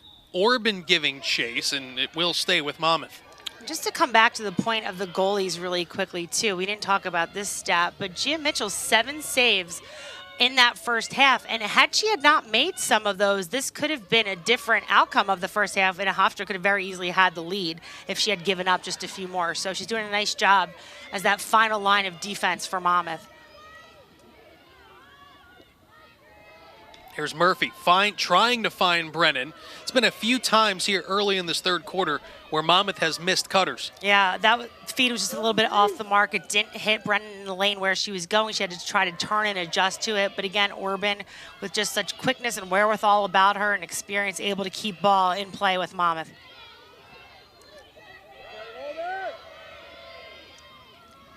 Here is Brennan trying to get it back to McNeely. A loose ball here. Kayla Robertson was around it for Hofstra, and they get the turnover. So 4 minutes into the second half, and Erica, we had 19 goals in the first half. These attacks were doing whatever they wanted. It looks like maybe there were adjustments made at halftime. Yeah, so we'll have to see, is this a matter of attacks slowing down, or is it a situation where defenses are stepping up and making some adjustments? We'll have to see how that plays out. Whistle here on the clear attempt. To me, the last couple of attacking stances we've seen from Monmouth are reminiscent of what we saw earlier in the season, where that last feed is just off the money, where they're doing the hard stuff right and they're just not able to finish. It seemed that they had corrected that early on in this game, or were just firing on all cylinders, but we've run into that situation on their last couple opportunities. So that's something they're going to have to clean up if they want to stay in this game. 40 seconds now for the Pride to operate. They tried Gia Mitchell one time on this possession. As they move some defenders around, they move Mary Kate George behind the play. Now they've reset the shot clock, a full 60 seconds for the Pride to try and tie the match.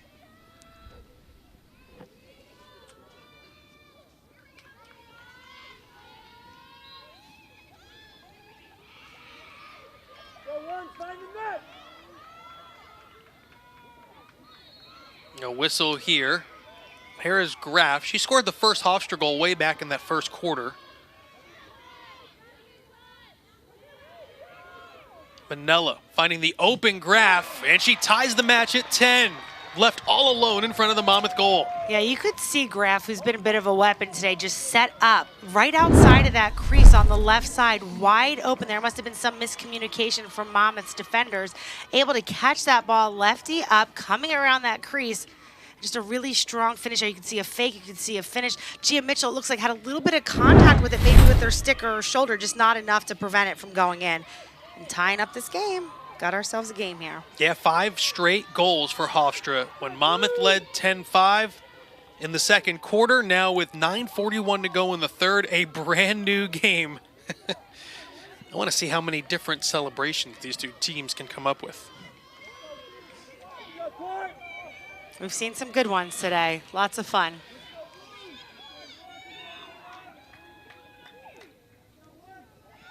This is exactly what you hope and want to see in conference play. It's nice when you see teams that are skilled, that are evenly matched, that can give each other a run for their money, and you want these tight games. They're exciting. It shows that there's not a lot of disparity in the numbers and the rankings, and it really could be anyone's ball game. It's just fun to watch. Oh, these kind of competitive CAA games are so entertaining. A high level of skill on both sides as that draw is controlled by Flannery. And now Hofstra's trying to take its first lead and the only lead since it was 1-0. A beautiful one-handed draw control from Flannery. It looks like Mary-Kate George is being sent off. I didn't see anything that egregious with that foul. She was playing some good 1v1D. She's put some pressure on. Maybe a foul when those arms get locked out. A little bit surprised to see a card there. Take another look at this. I don't know if something happened. The arms are locked out, so again, no surprise that there's a call there, unless they're calling that as a cross-check on the body. She looked like she had control. She looked like she was in good position. Yeah, I'm with you. Didn't see it there, but a 1-minute penalty that Hofstra will have and a chance to take the lead. So if we have a 1-minute penalty, is that what we're seeing here? Is typically a green card. That's typically a warning for a team. Still releasable, doesn't count toward the yellow card count that would make a card unreleasable. Hofstra trying to convert a player up, one of the better teams in the league when given this opportunity. Loose in front, Monmouth defensively, at least for now, comes up with the stop. Falco does such a great job for that defensive unit of Monmouth, a leader, a veteran, and again, a leader with draw controls and ground balls, a really important one there too, as Hofstra had the advantage with a player up. And now with just 5 seconds left on the penalty, Brennan will let that run out, and Falco, you could see, among the CAA leaders in causing turnovers.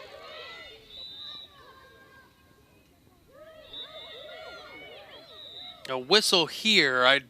The official might have forgotten that Monmouth was about to get back to full strength.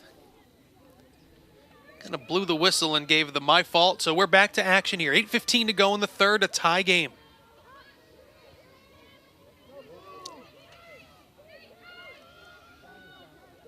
As Monmouth looks to get back in front. They haven't relinquished the lead since they got it way back in the first quarter.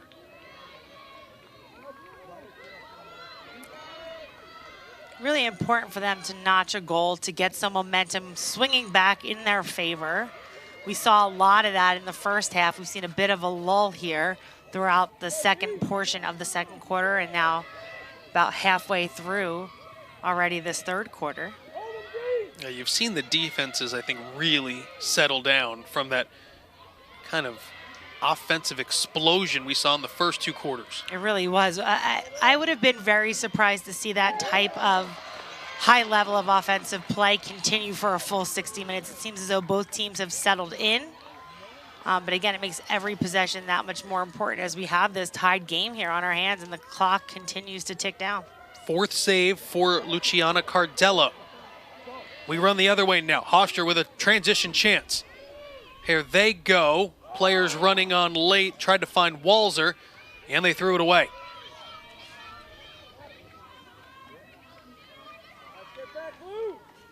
Here comes Danielle McNeely. Monmouth trying to get numbers back the other way.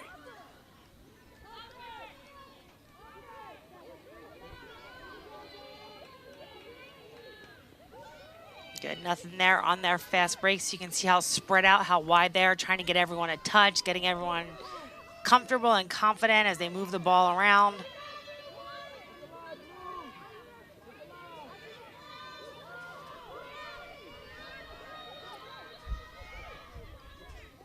See 22, Shea Berrigan right there in the middle of the 8, a true freshman who's done a really great job for Monmouth offensively coming off the bench into these contests throughout the season.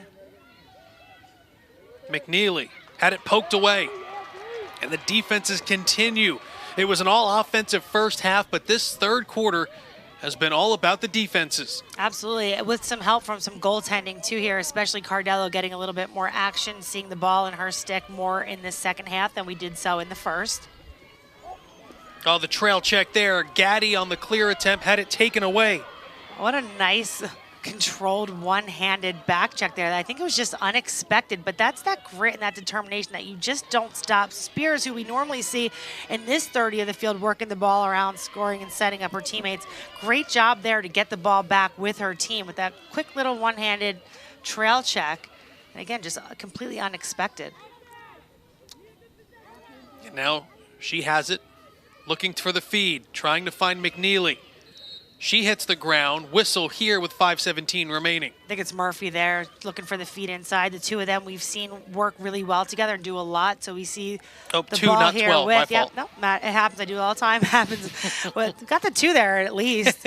We got Maddie Murphy here with the ball in that first inside hash, looking to make something happen for the Hawks. 3 goals in the first half for Murphy. Had it knocked away. All the defenses have settled in. Yeah, right place, right time for Emily Wygand of Hofstra just to get that ball right in her stick off of that rebound. And then a whistle here will go on Monmouth's Carly Mangum, who's going to get carded. And she'll be sent off. Hofstra will be a player up with a chance to take the lead. It looks like Mangum with that stick to the body, and I mentioned that earlier. It's an automatic card. We'll see that look right here as she goes a little push on the back of the stick, and you can see the player just stumble and fall to the ground, just makes that foul look all that much worse. But again, a fair card there as you have stick contact to the body.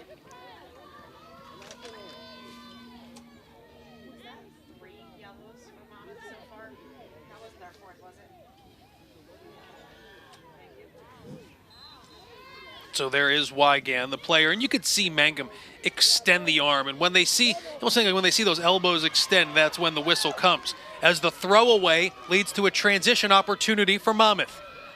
Cassidy Orban does such a great job anticipating those passes. She knows the game so well. She reads them. And that combined with her athleticism, we've seen that play from her a number of times, where she just gets that step right in that pass lane, is able to scoop it up and cause those turnovers. Just the 1 goal here in the third quarter for either team. It went for Hofstra. It's why we're tied. We've seen each defense force a couple of turnovers. And now you're seeing Brennan give, I think, both sides a little bit of a breather after some up and down action. One that hasn't yielded a goal in this close CAA matchup. It looked like play might have been halted for a moment. We saw a player tying shoes. We see them getting reset here. Clock is ticking.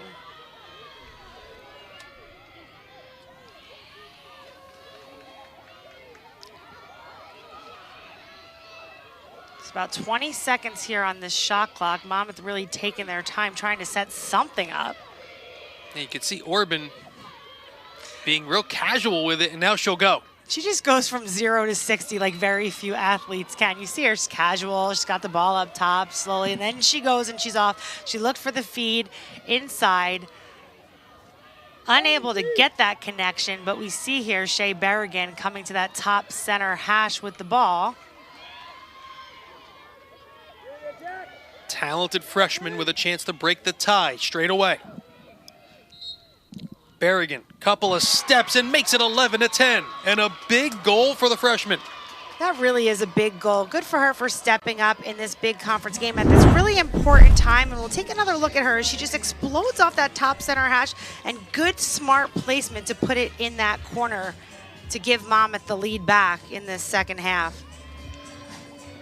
It stops a 5-goal Hofstra run, and Berrigan's first goal of the afternoon makes it 11-10. So Monmouth still hasn't given the lead up since they got it way back in the first quarter, and a big goal there here late in the third. And we'll look to see if this can spark those momentum shifts or those runs that we've referenced a couple of times here. And it starts at this draw now for Maya Brock and her supporting cast on the circle.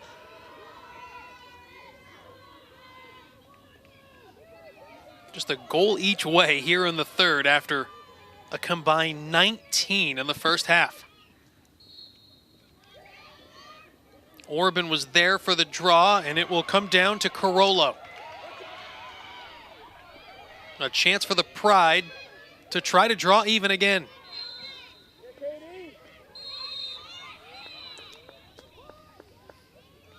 Looks like Monmouth getting called for the foul, but you could see playing some straight up defense there. It almost looked like Hofstra player dropping her shoulder, diving in, which is something that is not allowed in women's lacrosse either. But we can see the ball is back here with Katie Kelly. Well, that's the second green card issued to Monmouth. Vangeli, the guilty party. We did get confirmation in our ear from our producer, Andrew Kurtz, that Monmouth also has now 3 yellows, Erica, so the next one would be the 4th.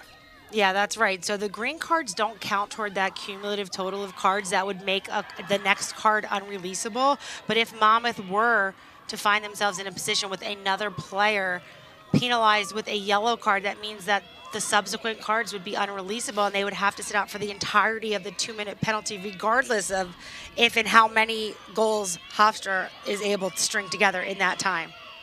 That was a nice dodge attempt from Fiola. Kind of start and stop again. Her shot went high. It'll stay with the Pride.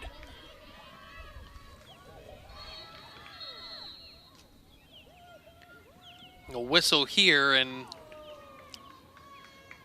let's see what the call is here as they take Orban over towards the sideline.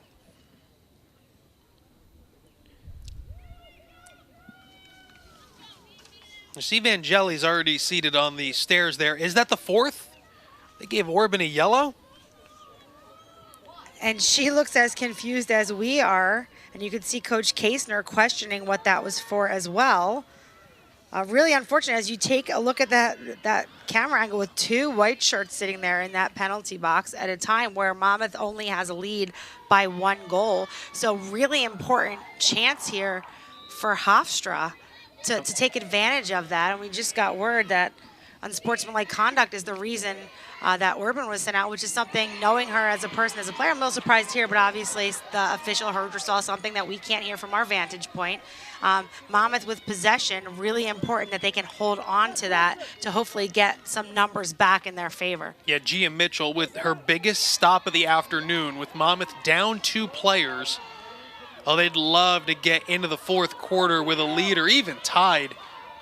Down now 1 player, but before that happens, a timeout. 2:03 to go here in the 3rd. Monmouth a 1-point lead and possession when we return. Back to the action here. 2 minutes, 1 second and counting to go here in the 3rd. Monmouth trying to, Erica, kill off a penalty and get back to even strength with a 1-goal lead.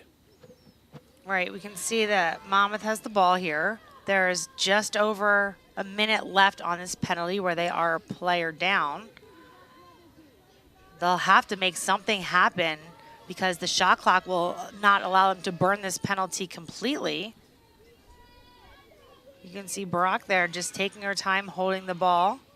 Surprised that Hofstra, a goal down, not trying to put a little bit more pressure on that to maybe cause a turnover or to force a mistake. Yeah, I'm a little bit too that they're content kind of letting Monmouth try and kill off as much of the penalty as they can. Maybe that's what they think Monmouth wants them to do, and their plan is to counteract that, so they're just going to stay home and be in good position defensively. Brock, the beautiful find of the cutting McNeely. Monmouth back up by 2.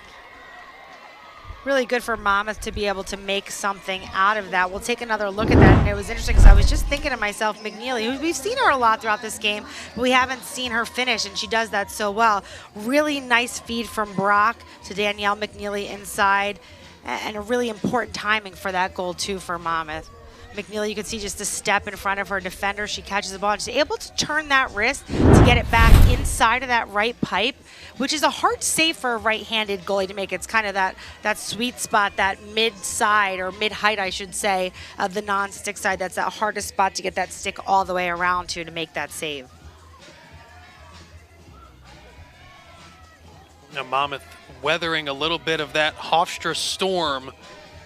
And when it was 10-10 and all the momentum on in the world on the Pride side, that's a big answer for Monmouth to come back with 2 goals. It is. They really needed that, and now it's a matter of what can they do with it. Can they extend that? Because as we know, we've done this together for many years. 2 goals is nothing in lacrosse. If there was a minute and 5 left in this game and not just in the quarter, we'd say it's still close. It's anybody's game. But we still have a lot of lacrosse to play. But 2 goals, again, really not much for a team to overcome it and get it back to even. So we'll have to see how this plays out here with just over a minute left in this third quarter.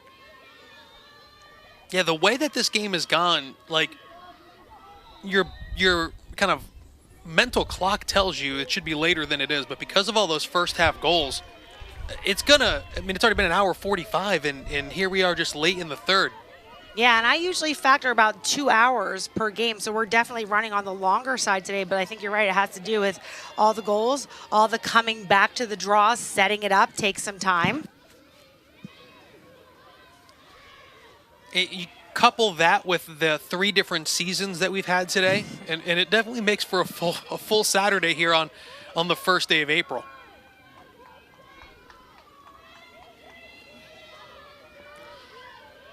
It's just a nice view, too, here from our booth, looking out at this football and lacrosse field, looking past that to the field hockey field, and even beyond that softball, on a beautiful day here. It's really it's a special place, and it gives you something nice to look at.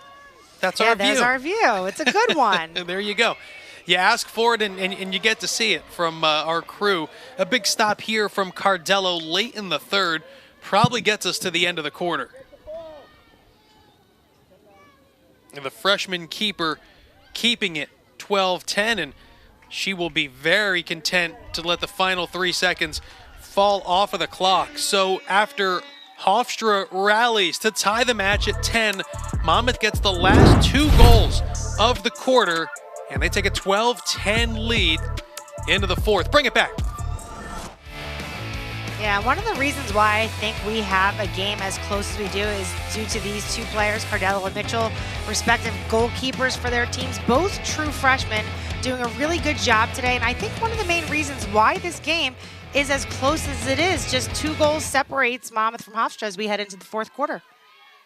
And something you've seen, Eric, I think is interesting, right? They both made key stops early, and then after the attacks kind of had their way throughout the rest of the first half, you saw both Mitchell and Cardello make key third quarter stops. That shows you that they're sticking with it, that they're not letting the game kind of get away from them, and now we have a 2-goal game headed to the fourth. Right, and we've seen the same goalies for both teams throughout this entire game. Don't anticipate a change coming in the fourth quarter. And you had mentioned earlier that we have teams here that have had some split times with different goalies. So I think that is just evidence that their teams and their coaches are happy with what they're doing today and something they're going to look to do, because every save here as we come into the final quarter in a close game is so important. And now you get to that point where every play, a save, a goal, a turnover is magnified. Oh, all alone in front, Monmouth able to add to its lead. Carly Mangum taking the feed from Berrigan and making it 13-10. Yeah, really nice connection there. You can see Berrigan with the ball at X behind cage, and somehow Mangum finds herself wide open, but able to handle that pass, which we've seen that bobbled quite a few times in some missed opportunities, able to handle it perfectly and just bury that as a great start 30 seconds in on this fourth quarter for Monmouth.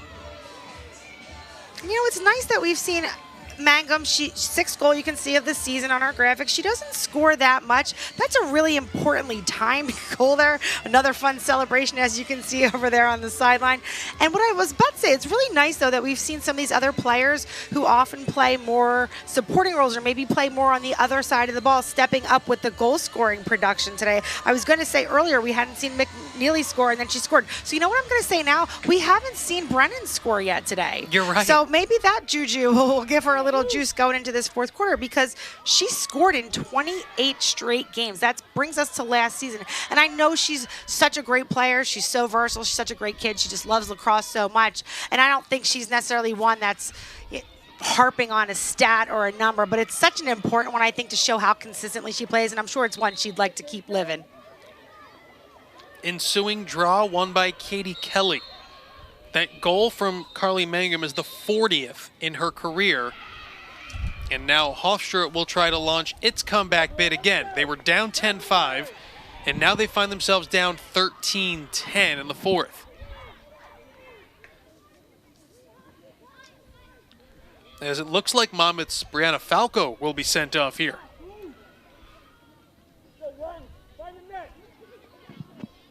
You can see Coach Troutman conferring with one of the officials to talk over what was just called.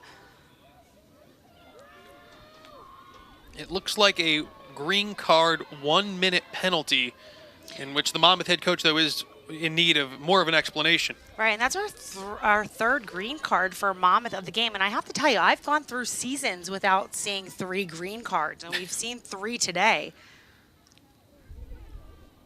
Well, they've gotten whistled for 3 green cards and 4 yellow cards in this match. And we'll take a look at why that was called here. You can see she's got her stick in front, but my question is, why a green card and not a foul? That's a good question. That, from the look of it, is a foul. Right. She's got her stick in front, leaning in front. You have to keep good body position. You can't lean on a player. But not a card. In my opinion, no. I'm obviously not there. Maybe there's been previous discussion about her with that type of play. But I know it's been something that's plagued Monmouth a little bit with the cards. I was talking to Coach Troutman about their 1-goal loss at Delaware just last weekend, and there were some issues with cards there too. They had a player carded with just 14 seconds or so left in regulation. That carried over into overtime. So Monmouth started there with a player down, and teams are able to capitalize. As you can see, Hofstra just did here too with their player up opportunity. So cards really are an unfortunate instance that puts your team at a real disadvantage. We'll take another look at this goal. And we've seen this play quite a few times where we have a tall number 16, I think that's Graf, right, coming around that side with her left hand up, able to just tiptoe that crease. And she's so efficient when she's in that position to score, as she just did again. So Graf, who scored early for Hofstra, gets a key late goal, 13-11 now. Hofstra so good, a player up, and they convert again.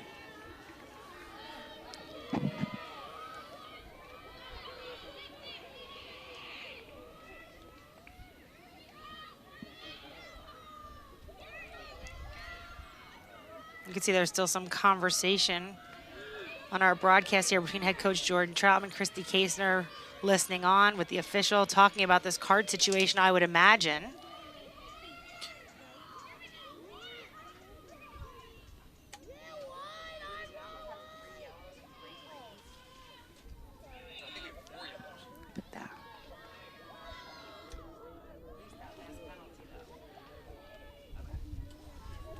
Two-goal game.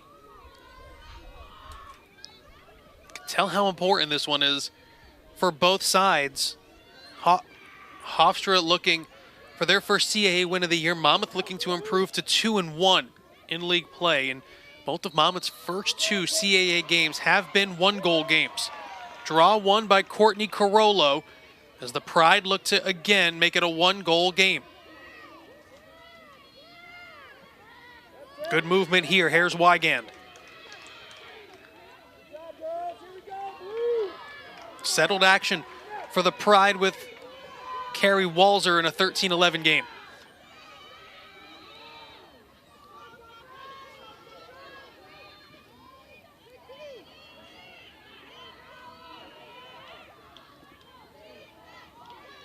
Here's Kelly.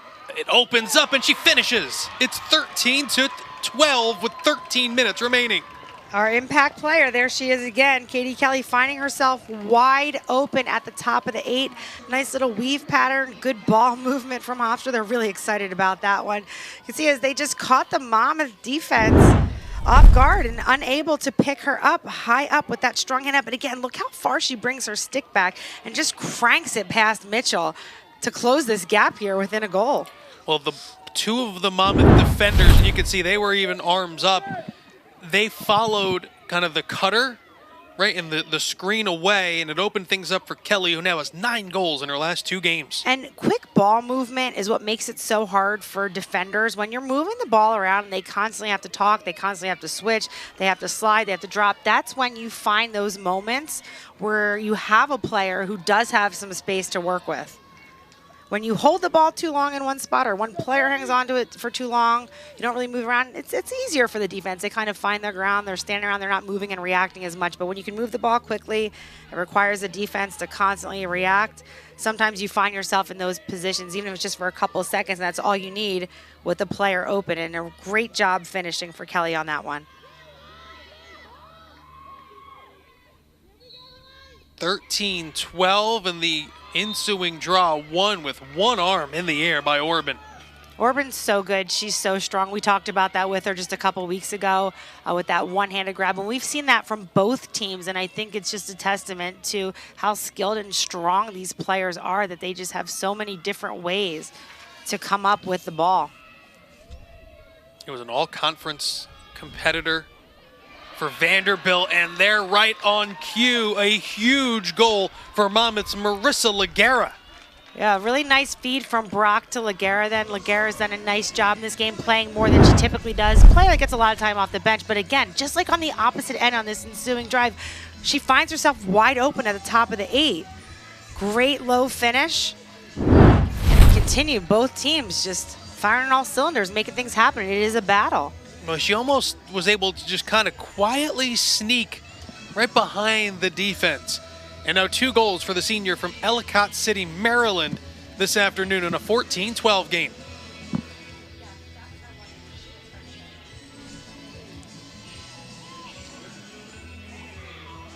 Twelve and a half to go. Now we're starting to get, Erica, a rhythm similar to what we had in that first half, where it was score, answer. One team gets a couple, answer, and back to a kind of that high-scoring game. The defense was definitely settled in the third quarter. Here in the fourth, it's been about the attack. Yeah, we definitely saw that shift. Like you said, all attack, lots of scoring in that first half. We saw a bit of a lull on both ends in that third quarter, maybe just catching a quick breather, knowing that it'd be a close and exciting finish in this fourth quarter. But they are picking things up, and it's been a lot of back and forth, and we have a close game here on our hands.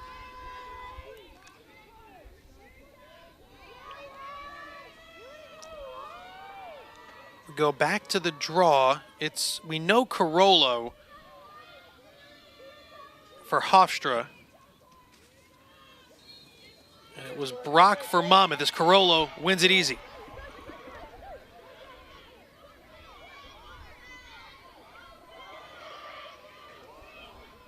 Here come the Pride. And a whistle here will go on Monmouth's Mary Kate George.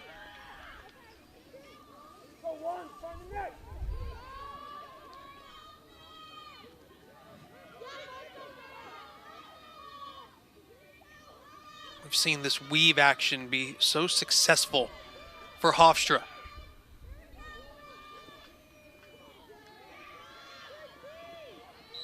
And a whistle here. It's really tests your defensive discipline, Erica, because it's either going to turn into an opportunity for a shot or a whistle.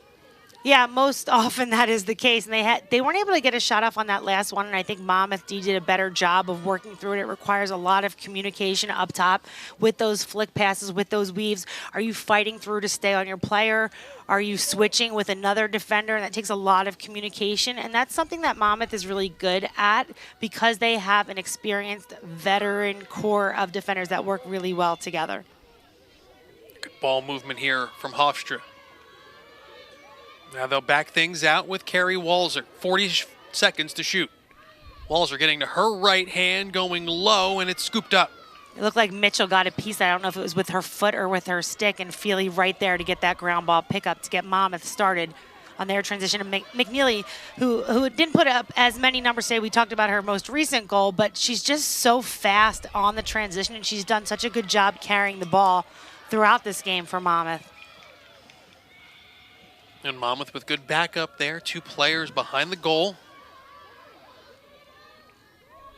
Here's McNeely, the player who started the transition. There's a 1v1 matchup if she wants to take it. And Cardello was there to close that gap. Because that shot was on cage, they have a fresh 60 seconds to work with.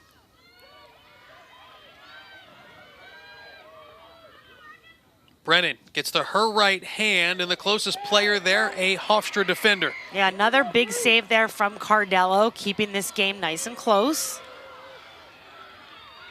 Here comes Trinity Reed, now ahead Jackie Gaddy.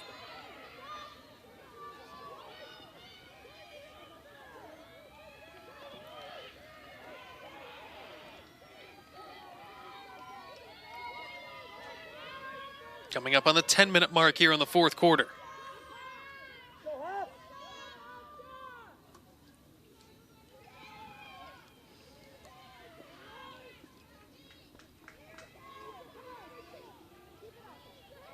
You can see how far the help is drawn out. With that little weave pattern with the Hofstra attackers top center, they really try to create a lane for themselves and pull that help defense really far to the side. So if there is that 1v1 drive, the double that would come from either side has a lot more ground to cover.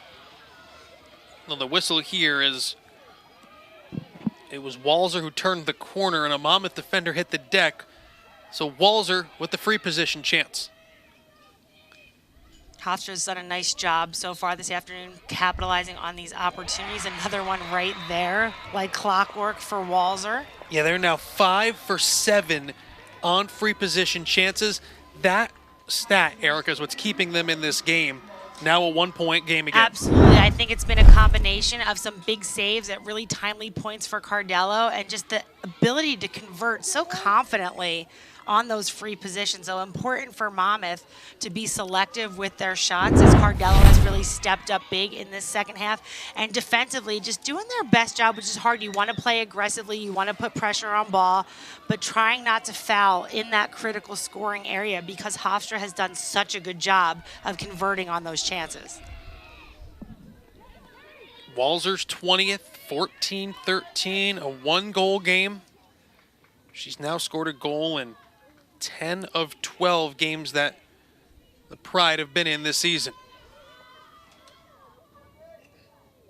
And Hofstra now with the edge in draw controls, which you and I always talk about is such an important stat in lacrosse. Obviously, the game is decided by goals, but there's quite often a correlation between goals scored and draw control wins. And Hofstra has the slight edge here, which I think is another one of those reasons. It's just they're doing the little things here throughout the second half that are keeping this game as tight as it is. Violation at the draw on Monmouth. It'll go back to Hofstra in their bid to try and tie this game up.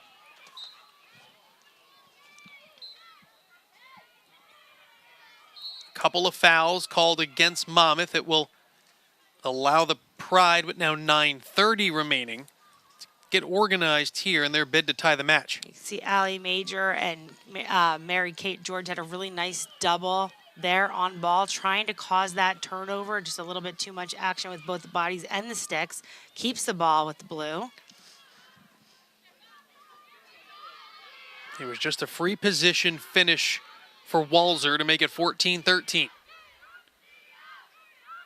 You can see Monmouth putting high pressure on ball here, and they're able to do that because they know they have such a strong supporting cast of defenders behind them. Kelly kept trying to get to that right hand, strong shooting hand, and the whistle will come here for Katie Kelly. Another free position opportunity for Hofstra. We mentioned just a moment ago how successful they've been today with these.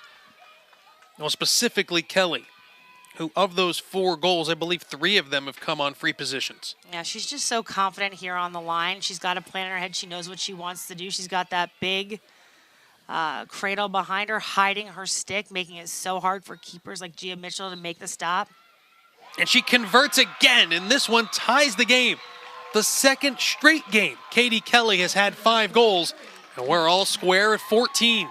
She's been so good today from this free position line. You can see how hard she rips that shot, and she places it right inside the pipe, looking for that space, looking for those corners. And not only a big game numbers-wise for her, but timing too, as she's able to tie this game up like you just mentioned. 5 goals last time out against UConn. 5 goals this afternoon against Monmouth. And a brand new game, 14-14.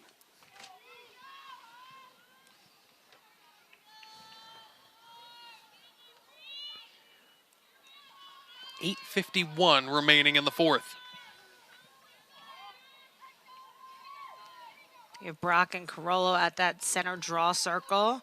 While Monmouth has had a few other drawers throughout this game, it's primarily been these two. And again, Hofstra with that last draw leading to another free position. And those are two of the things that I think have really not only kept them in this game, but is keeping it as close as it is. They've been able to win the draw. They edged Monmouth in that category by 4. And then being able to put themselves on the line where now they were 5 of 7, now 6 of 7. And another draw here to pad that stat line. Yeah, Brock had it momentarily and then couldn't control it. Carollo with the win, and now a chance for the Pride to take their first lead since this was 1-0 way back in the first quarter. They'll take a timeout. 14-14, 8:36 to go here in the fourth. Erica Kaufman-D'Elia, Eddie Acapinti, your broadcast crew here in West Long Branch. 14-14, Monmouth Hofstra, high-scoring affair, Erica, and one in which Monmouth is pretty much led throughout and in danger here of giving up a lead for the first time since the first quarter. Yeah, and that's certainly something they don't want to do. This is going to be a really important time for the D to come up with a big stop or for Gia Mitchell to make a big save. Still plenty of time left, even if Hofstra were able to convert. But it's all about that mentality, about coming from behind, about getting the lead, and that gives the team an edge and a lot of momentum as you head into the final minutes of this matchup. With the exception of the third quarter and kind of a scoring lull, this has been high-paced, high-tempo all afternoon long. Right, and we continue to see Hofstra work that weave toward the top of the 8-meter between the 8 and the 12, trying to get Monmouth to make a mistake, to have some miscommunication, to find a player open in that high scoring percentage area. Or maybe their goal is to try to get themselves on the line, which they've done so well, and they've converted on extraordinarily well today. Yeah, 6 of 8 in free position chances. Conversely, Monmouth just 1 for 5. Oh, Kelly, I thought, was going to tee up one of those shots. We've seen her be so good this afternoon. Yeah, she's had her 2 really big games back-to-back. And an offensive foul is going to go against Hofstra. Shannon Smith not happy on the Pride sideline as the call goes against her squad. Mary Kate George with the ball, looking to start this transition.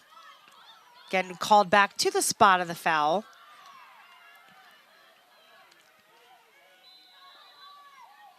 So the whistle against Hofstra gives it to Monmouth in a tie game.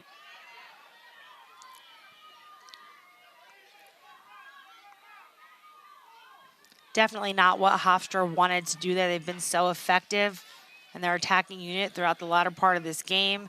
And just to give it up there on an offensive foul, which isn't that common in women's lacrosse, when they had an opportunity to take the lead. There's Brennan. Nice dodge by Brennan. Able to get inside, but had it deflected away. Yeah, it was a really great split dodge. She's so good at using her body and creating space. I'm just unable to finish on that. Ball was loose in front, and a turnover. Monmouth was trying to get something towards the cage and Cardello, and they give it back to the Pride.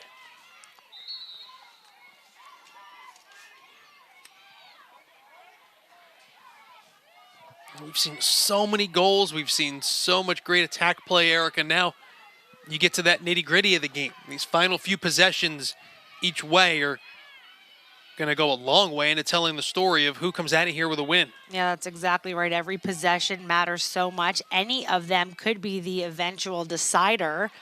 Big save there by Gia Mitchell.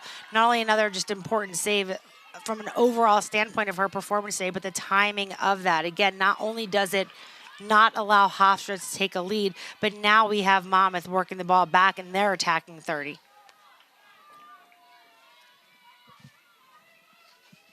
Brennan will take it behind the cage.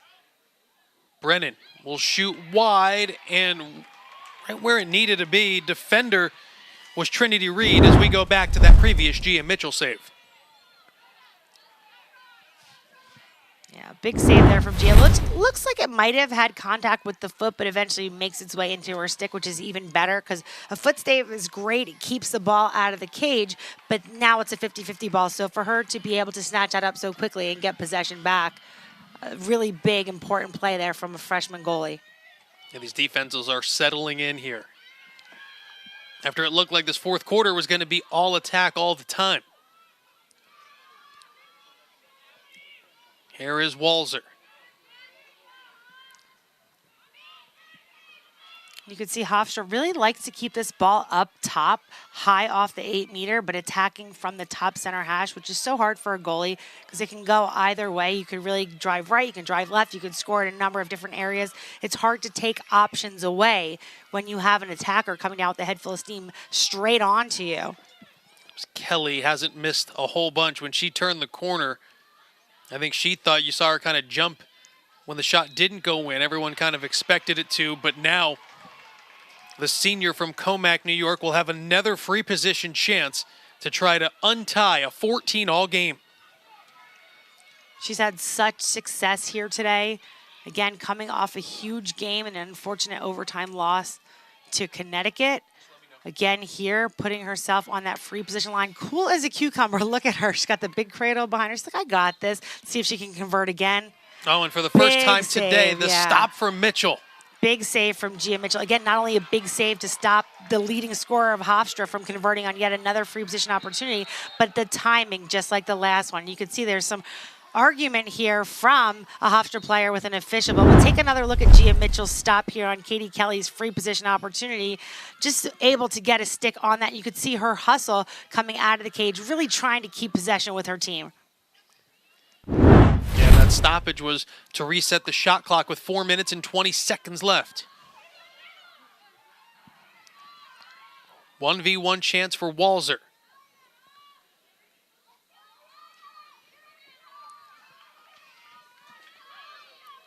Now it's for Manella, who spins. And another whistle coming with 4:02 left. Another chance for Hofstra to untie the game. She made a great spin move to get around Feely and get that lane to cage. And you can see Vangeli on the slide. It's her job now to step up and to try to put some defense on that shot, just getting called for being in that shooting space. See if Mitchell can come up with another stop here. And she can, and the goal from Taylor Manella gives Hofstra its first lead since they were in front 1-0. Yeah, we'll take another look at this Manella shot, and she is her team's one of her top scorers. I think actually is the top scorer this year, and you can see why. Really strong take there, really strong finish, and I keep coming back to timing.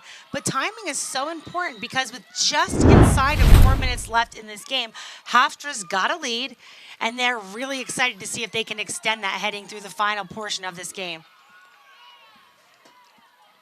Manella, I mentioned earlier, she scores well, but she assists well too. She was even in those statistical categories coming into today's game. She was Hofstra's only preseason All-Colonial Athletic Association pick, and a really importantly timed goal for her right there. The last time Hofstra led, it was 12:53 left in the first quarter. 15-14 as the Pride look for their first league win of the year. And we had a timeout here called at 8:36 left in the game when it was tied 14-14. So we went through a number of minutes without any scoring. Over 4 minutes without a goal. So it comes down to these final few minutes of the game. Really important draw here. And Kelly had a beat on it, and maybe the most important player of the game for Hofstra with their biggest draw control win of the afternoon.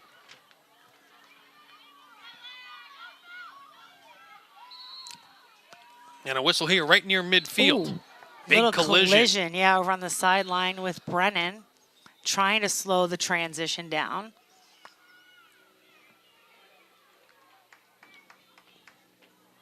And I believe Brennan will be the guilty party here and get a card.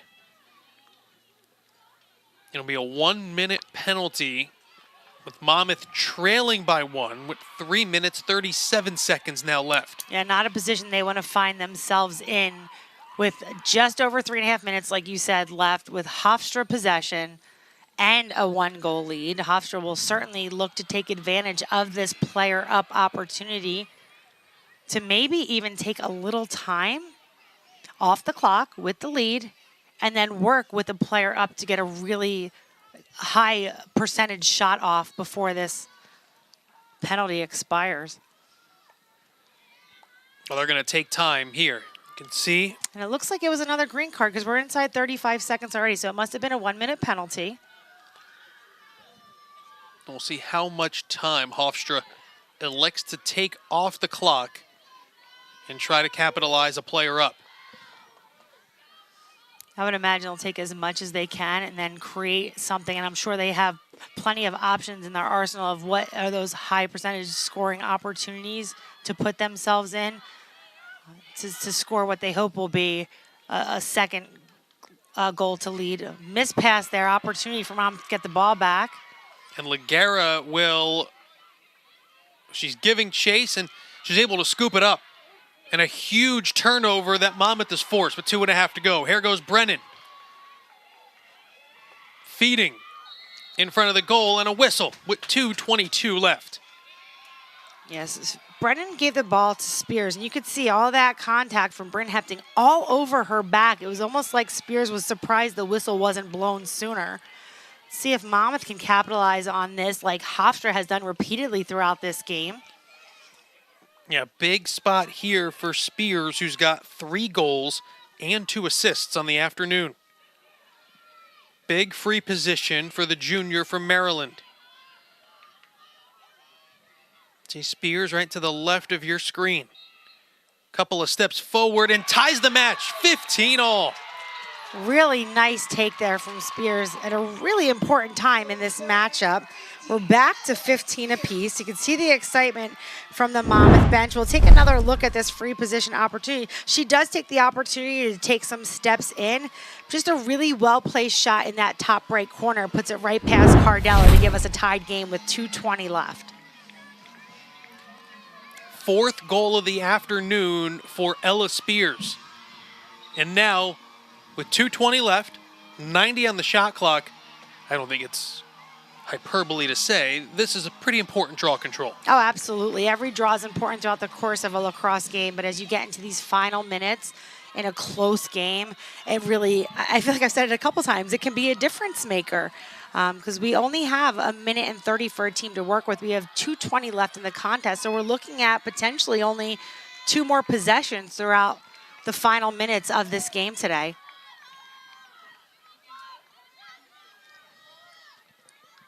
Both teams, no strangers to being in close contests. We've talked about that throughout this broadcast, about Monmouth's 2 games in the Colonial Athletic Association being decided just by a goal, 1 win, 1 loss. And then you have Hofstra coming into this game off of a 1-goal loss and a lot of close games throughout their schedule this season. Yeah, both teams trying to get back on the win column. Of those 4 losses for Hofstra recently, 3 have come by a goal. Monmouth's only CAA loss is by a goal last time out to Delaware, 13-12 in overtime. So after the Pride win the draw control, they'll now take the timeout with 2:07 left in the 4th quarter.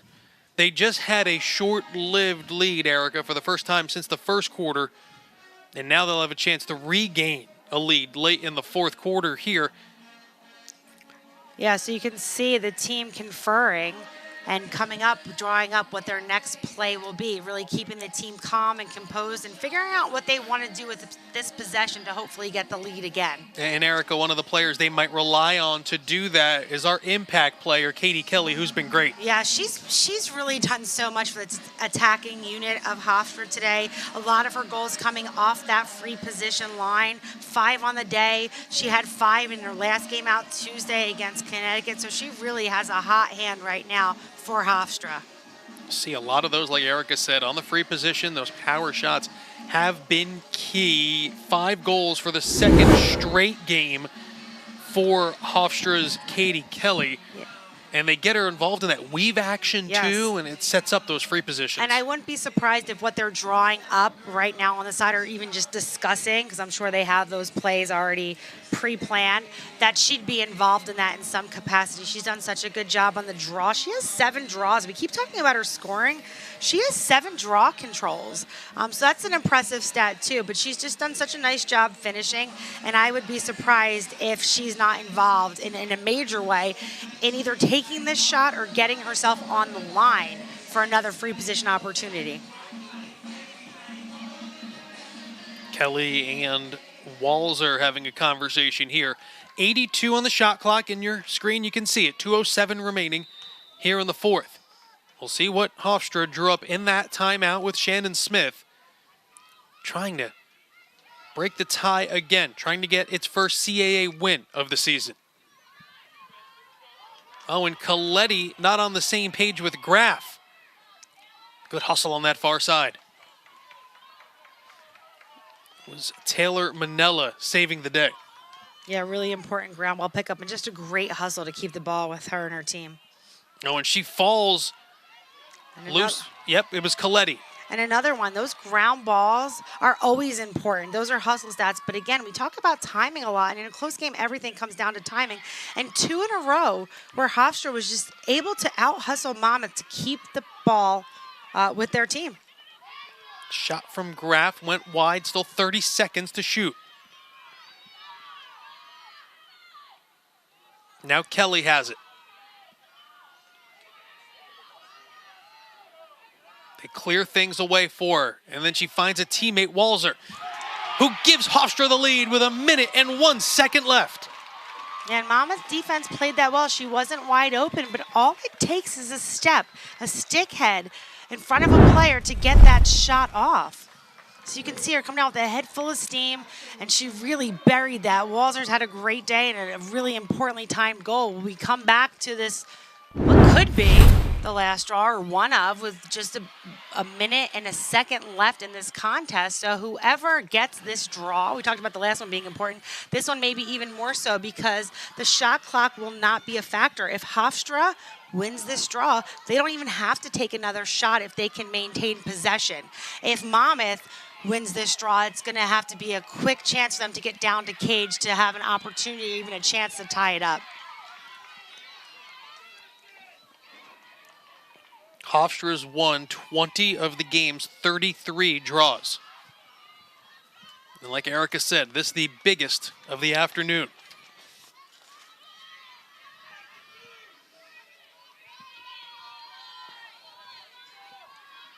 That's why wasting no chance here, getting everyone situated with 61 seconds left. Into the air. And won by the Pride. So I will expect to see a lot of pressure from Monmouth. They don't want to foul, but they certainly want to pressure. We might even see some double teams coming to ball. They really need to fight to get this ball back if they have any chance to tie it up. And Katie Kelly running into Ligera. It will stay with Hofstra and the clock running.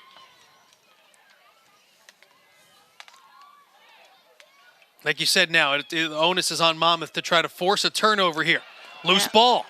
And they do just that. Yes. Mary-Kate George forcing the turnover. Just great body position by Mary-Kate George. She didn't even have to check to force that mistake. You can see Berrigan here, true freshman, gets a lot of contact there. It happens to be inside the 8. She should put herself right on that center hash. This might be one of the biggest shots of her short career so far just as a freshman. So hoping that she is able to convert on this to keep Monmouth in this game. You saw Berrigan ahead of the pack after the tremendous defensive play by George. And now, the freshman from Hingham, Massachusetts, who scored earlier today with the best chance Monmouth's going to see in the last 14 seconds to try and tie the match against freshman Luciana Cardello in goal for Hofstra. A battle of freshmen who've done so much for their teams this year. Berrigan on that top center hash. I mentioned before how hard it is for a goalie to make a save because Berrigan really has so many options of how she wants to drive, where she wants to shoot. And here she goes. Berrigan ties the game, 16-all. Wow, what a great take. She was so confident. She ran that in. She's so excited. Beautiful take for Berrigan.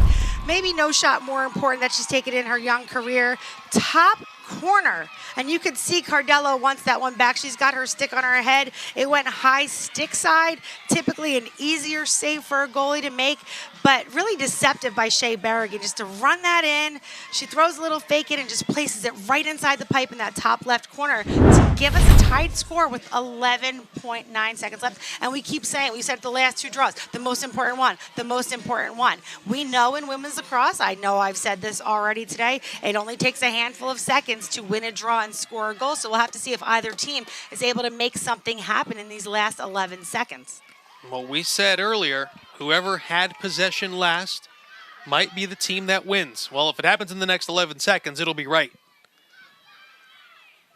16-all after the Berrigan goal ties it. It was Mary Kate George that forced just a huge Hofstra turnover that led to that chance. Now we see if there's a scoring chance out here in regulation. And Hofstra's really run away with the draw controls in the second half of the game. They have 21. Monmouth has 13. This one might be the most important. We'll see who gets possession. It looks like it's going to be Hofstra. She can pick this up cleanly. Now, what can they do with it? Carollo falls, no whistle. And the long Also, attempt no time. here is going to get us to overtime. 16-16 here on Saturday afternoon between Hofstra and Monmouth. We'll go to overtime on the other end of this timeout. Don't go anywhere. Got a classic here in West Long Branch. What a classic finish to this one. Monmouth a goal with 11 seconds left from freshman Shea Berrigan to force overtime after Hofstra thought that it was going to walk out with its first CAA win of the year. Your Monmouth Medical Center, RWJ Barnabas Health. Game summary, that's just regulation, Erica. We've got overtime still in front of us. This game has seen a little bit of everything. Great attack play, great playing goal from a couple of young keepers. And now a winner out there with our next goal in overtime. That's right. We talked about two teams hungry to rebound from really close losses, both actually in overtime heading into this game. Another one now, so both teams can say they have consecutive overtime games regardless of how this plays out. And you mentioned that beautiful finish. And again, so impressed by a young player, Shea Berrigan, to finish that free position opportunity to even give Monmouth a chance for this win here in overtime.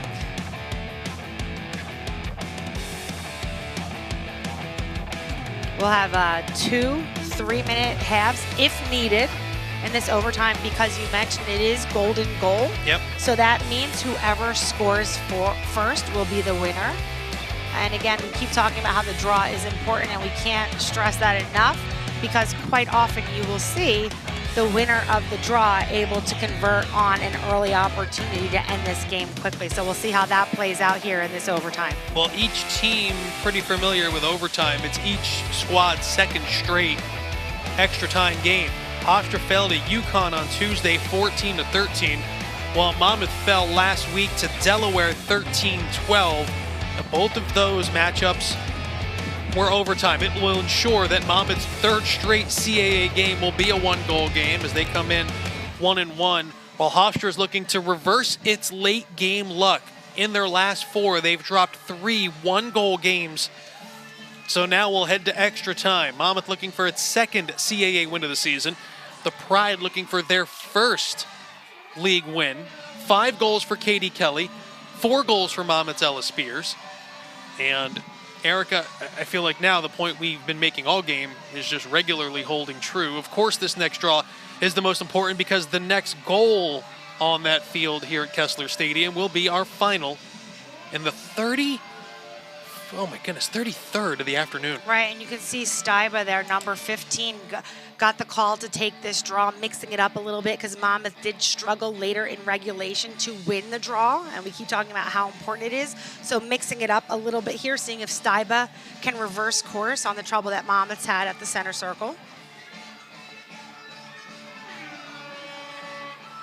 This was a 10-5 game way back when, and then Hofstra took a lead, Monmouth came back, Monmouth took a lead, Hofstra came back. back and forth here on Saturday. Get a nice close-up view of this, what could be a final draw. Well, it would be because whoever scores will be our winner, so it will be our final draw. And like Erica said, 2 3-minute overtime periods, but the next goal ends the match.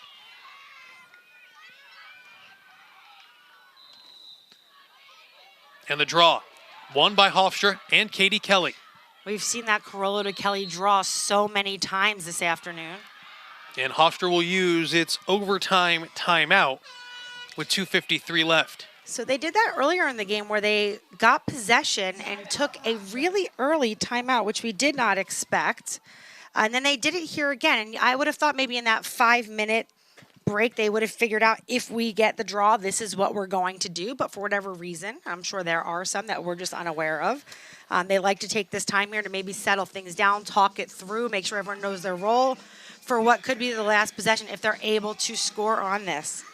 Well, the weird thing has been Hofstra seems to have gotten a lot of its goals today, at least 7 of the 16 on free position chances, Erica. So they've been at their best when generating those chances. Out of timeouts a couple times, we've seen sometimes an errant pass, and we've seen it on both sides. So like you said, now they get into the huddle, they discuss who they want, what look they want, and who they want, taking it. Now, the last time in this scenario, if you remember, it was Kelly isolated. They got an open look for a cutting Walzer who was able to finish. That happened on like the left side of the formation. Right. So we'll see if they look for something similar, or do they want Katie Kelly to try to force a free position and then convert? She's got 4 of the 7 that they've had today. Yeah, 5-goal day for her, 9 draw control. She just got that last one. So between Carollo and Kelly, they've really done a nice job on that center circle, combining for 19 draw controls for Hofstra, which I think was a big shift in this game from Monmouth, who had control of that statistical category earlier on. But yeah, we'll have to see what the decision is here for Hofstra and whether they're able to execute it. So out of the timeout from Shannon Smith. The Pride winning the draw, and now with a chance to come away with a win, and a come-from-behind win. It's Walzer. Great matchup between Walzer and Orban there. Let's see who they want to get the shot. Graf looking for the shooting space. You can see her taking that 1v1 lane and that fake there with the left hand up, trying to put herself on the line. And as good as Kelly's been with 5 goals, Graf has been a pretty good running mate with 4 goals. Gets a little contact there from multiple sticks. So now Graf, the graduate student from Bloomington, Minnesota, with a chance to win it for the Pride. And watch Orban there on that left hash, because Graf is a lefty player. Orban's really going to try to get in on that stick if she can. But she doesn't even get an opportunity to, because Graf takes that free position right from the 8-meter. It looked like a goal, and now it looks like it's not, as we see the score unchanging, and we see Gia Mitchell getting the ball back to Monmouth. I'm not quite sure why that one was called back. Maybe she started early. I think they did say she false started and started early, which now with 2 minutes and 10 seconds left gives Monmouth a chance to steal a win. What an interesting turn of events. That could have been the end of this game. She did score, but if you start before the whistle, that is a turnover, and obviously the goal would not count, and that appears to be the case here. Orban working up top with the ball. Orban turning the corner and scoring! And the crowd goes wild. Cassidy Orban scores and gives Monmouth an overtime win for the time being. There's still some deliberation here on the field as they look to check her stick. They'll check her stick, but a goal is awarded to Orban, and Monmouth is good with the overtime victory here on Saturday. Wow. What a finish. What a finish of regulation with a caused turnover leading to a freshman scoring on a free position opportunity. what a turn of events when you have a free position for Hofstra, who's been so hot there today, to look like they finished and in turn a false start to get the ball back with Monmouth. No surprise, it's Orban here. Look at her going hard. She's so experienced. She's so composed. She does it all for this team. No surprise, she is the one that you would want the ball in her stick to take this final possession of the game and give Monmouth the win. What an ending and the range of emotions. Hofstra thought that it had won the game because Rachel Graff had scored and then was wiped away on a false start call on the free position, only to go back the other way and have Monmouth's Cassidy Orban score a incredible goal late. 17-16 is the final, Erica, as Monmouth moves to 2-1 in CAA play, and all three of those games have been one-goal games. That was exactly the point I was thinking as you were speaking, and that's for Monmouth all time, as this is their first year in the Colonial Athletic Association. So every single conference match that they have played so far has been a one-goal game. Two, they've come out in the winning column. That one loss just last weekend at Delaware, but they really are in the mix of this conference, and they are proving that they belong here. 5 goals from Hofstra's Katie Kelly and 4 from Rachel Graff, and Graff thought she had a 5th that would have won it for the Pride, but they lead the way offensively for the visitors. Your game summary stats presented by the Monmouth Medical Center and RWJ Barnabas Health. Monmouth got really the huge goal from Shea Berrigan late in regulation to tie it up, which allowed for Orban's heroics. Ella Spears led the way throughout the game with 4 goals and 2 assists. 12 stops for Gia Mitchell in goal. And just a game that saw a little bit of everything here on Saturday. A fast start, which ends up being a comeback win in a wild way, with Monmouth down 16-15 late, and then they come back to get an all-important, thrilling CAA win. Monmouth now 2-1 in league play. Jordan Troutman joining us. And Jordan, 3 CAA games, 3 one-goal games, now 2-1. And what did you learn about your team this afternoon? They built a big lead and then had to come back themselves late. Yeah, I could start bursting into tears right now. I'm so excited. You know, we've been ahead, we've been behind. It almost serves us better when we're behind. We just get this pit in our stomachs, chip on our shoulder, and we go out there and take care of business. Oh my gosh, I'm so excited. Congratulations, Coach. Jordan, was there a plan if you found yourselves with the ball in your possession that could be your final possession? Was the plan to get it to Orban, or was it to see what kind of came naturally out of your play? A little bit of what comes naturally. You know, I think when you stop and you try to draw something up new that we've never done, you don't have as much success as going with your tried and true. And, you know, Cassidy Orban is just, she's a ball player, and she just showed up and does what she does best. The Orban goal is the credited game winner, but Jordan, I have to ask you about one of your freshmen in Shea Berrigan. Late in regulation, 11 seconds left. First of all, Mary Kate George forces a huge turnover. Berrigan converts to tie it. What does that tell you about the composure of your young player? She's been awesome all season. Stepped in when we had an injury early in the season and has delivered, and just she loves the game. She's a great teammate, and she throws the ball in the back of the cage. 8-5 overall, 2-1 in league play. Coach, congratulations. Thank you so much. You can hear, and also they had to run across the field to get to us, by the way, so we do appreciate Coach joining us. And it's a bit of cardiovascular fitness and a bit of adrenaline running after a close game like that. Yeah, no doubt. And the adrenaline, no doubt, running as well on the field for our next. And Cassidy, we say good afternoon to you. And the game-winning goal now, this game was just wild. It had a little bit of everything. What are your emotions right now after such a thrilling win? I have no emotions right now. I'm still shaking. It's actually funny because when we played Delaware, they scored on us at 14 seconds, and in this game we tied it up at 14 seconds as well to go into overtime. So it was almost like our redemption, and I couldn't be more proud of this team. Yeah, absolutely. You have experience now in 3 Colonial games, all decided by a goal. You're no stranger to scoring goals. Have there been any in your career you would say as monumental as that one that we just saw finish this game? I have no idea, but honestly, I scored the first goal, I scored the last goal, but it was everything in between that mattered the most for us. It just happened to be I was on top of the last one, but it was every single effort between those 2 goals that made us come on top today. And Cassidy, this team now, and through 3 CAA games, has played 3 one-goal games, right? Winning 2 of them. Just talk about the personality of this team, that they play in such close games and now have prevailed twice in league play in situations like this. Yeah, it's going to be like this for every game, and the key is to learn how to win it. We are kind of, used to things not going our way, and just being able to have that 1-goal differential and that going our way is what we need. And we're getting some practice on it now, so good thing for that. Well, Cassidy, thank you so much for joining us. Congratulations on the win. Thank you guys. Congratulations, Cassidy. It's Cassidy Orban joining us here. What a wild game here on Saturday for our entire crew here in West Long Branch, our producer Andrew Kurtz, and my broadcast partner Erica Kaufman-D'Elia. I'm Eddie Acapinti saying so long, and the final score, a thrilling 17-16 Monmouth win. Flow Sports is your home for live and on-demand CAA sports coverage all season long.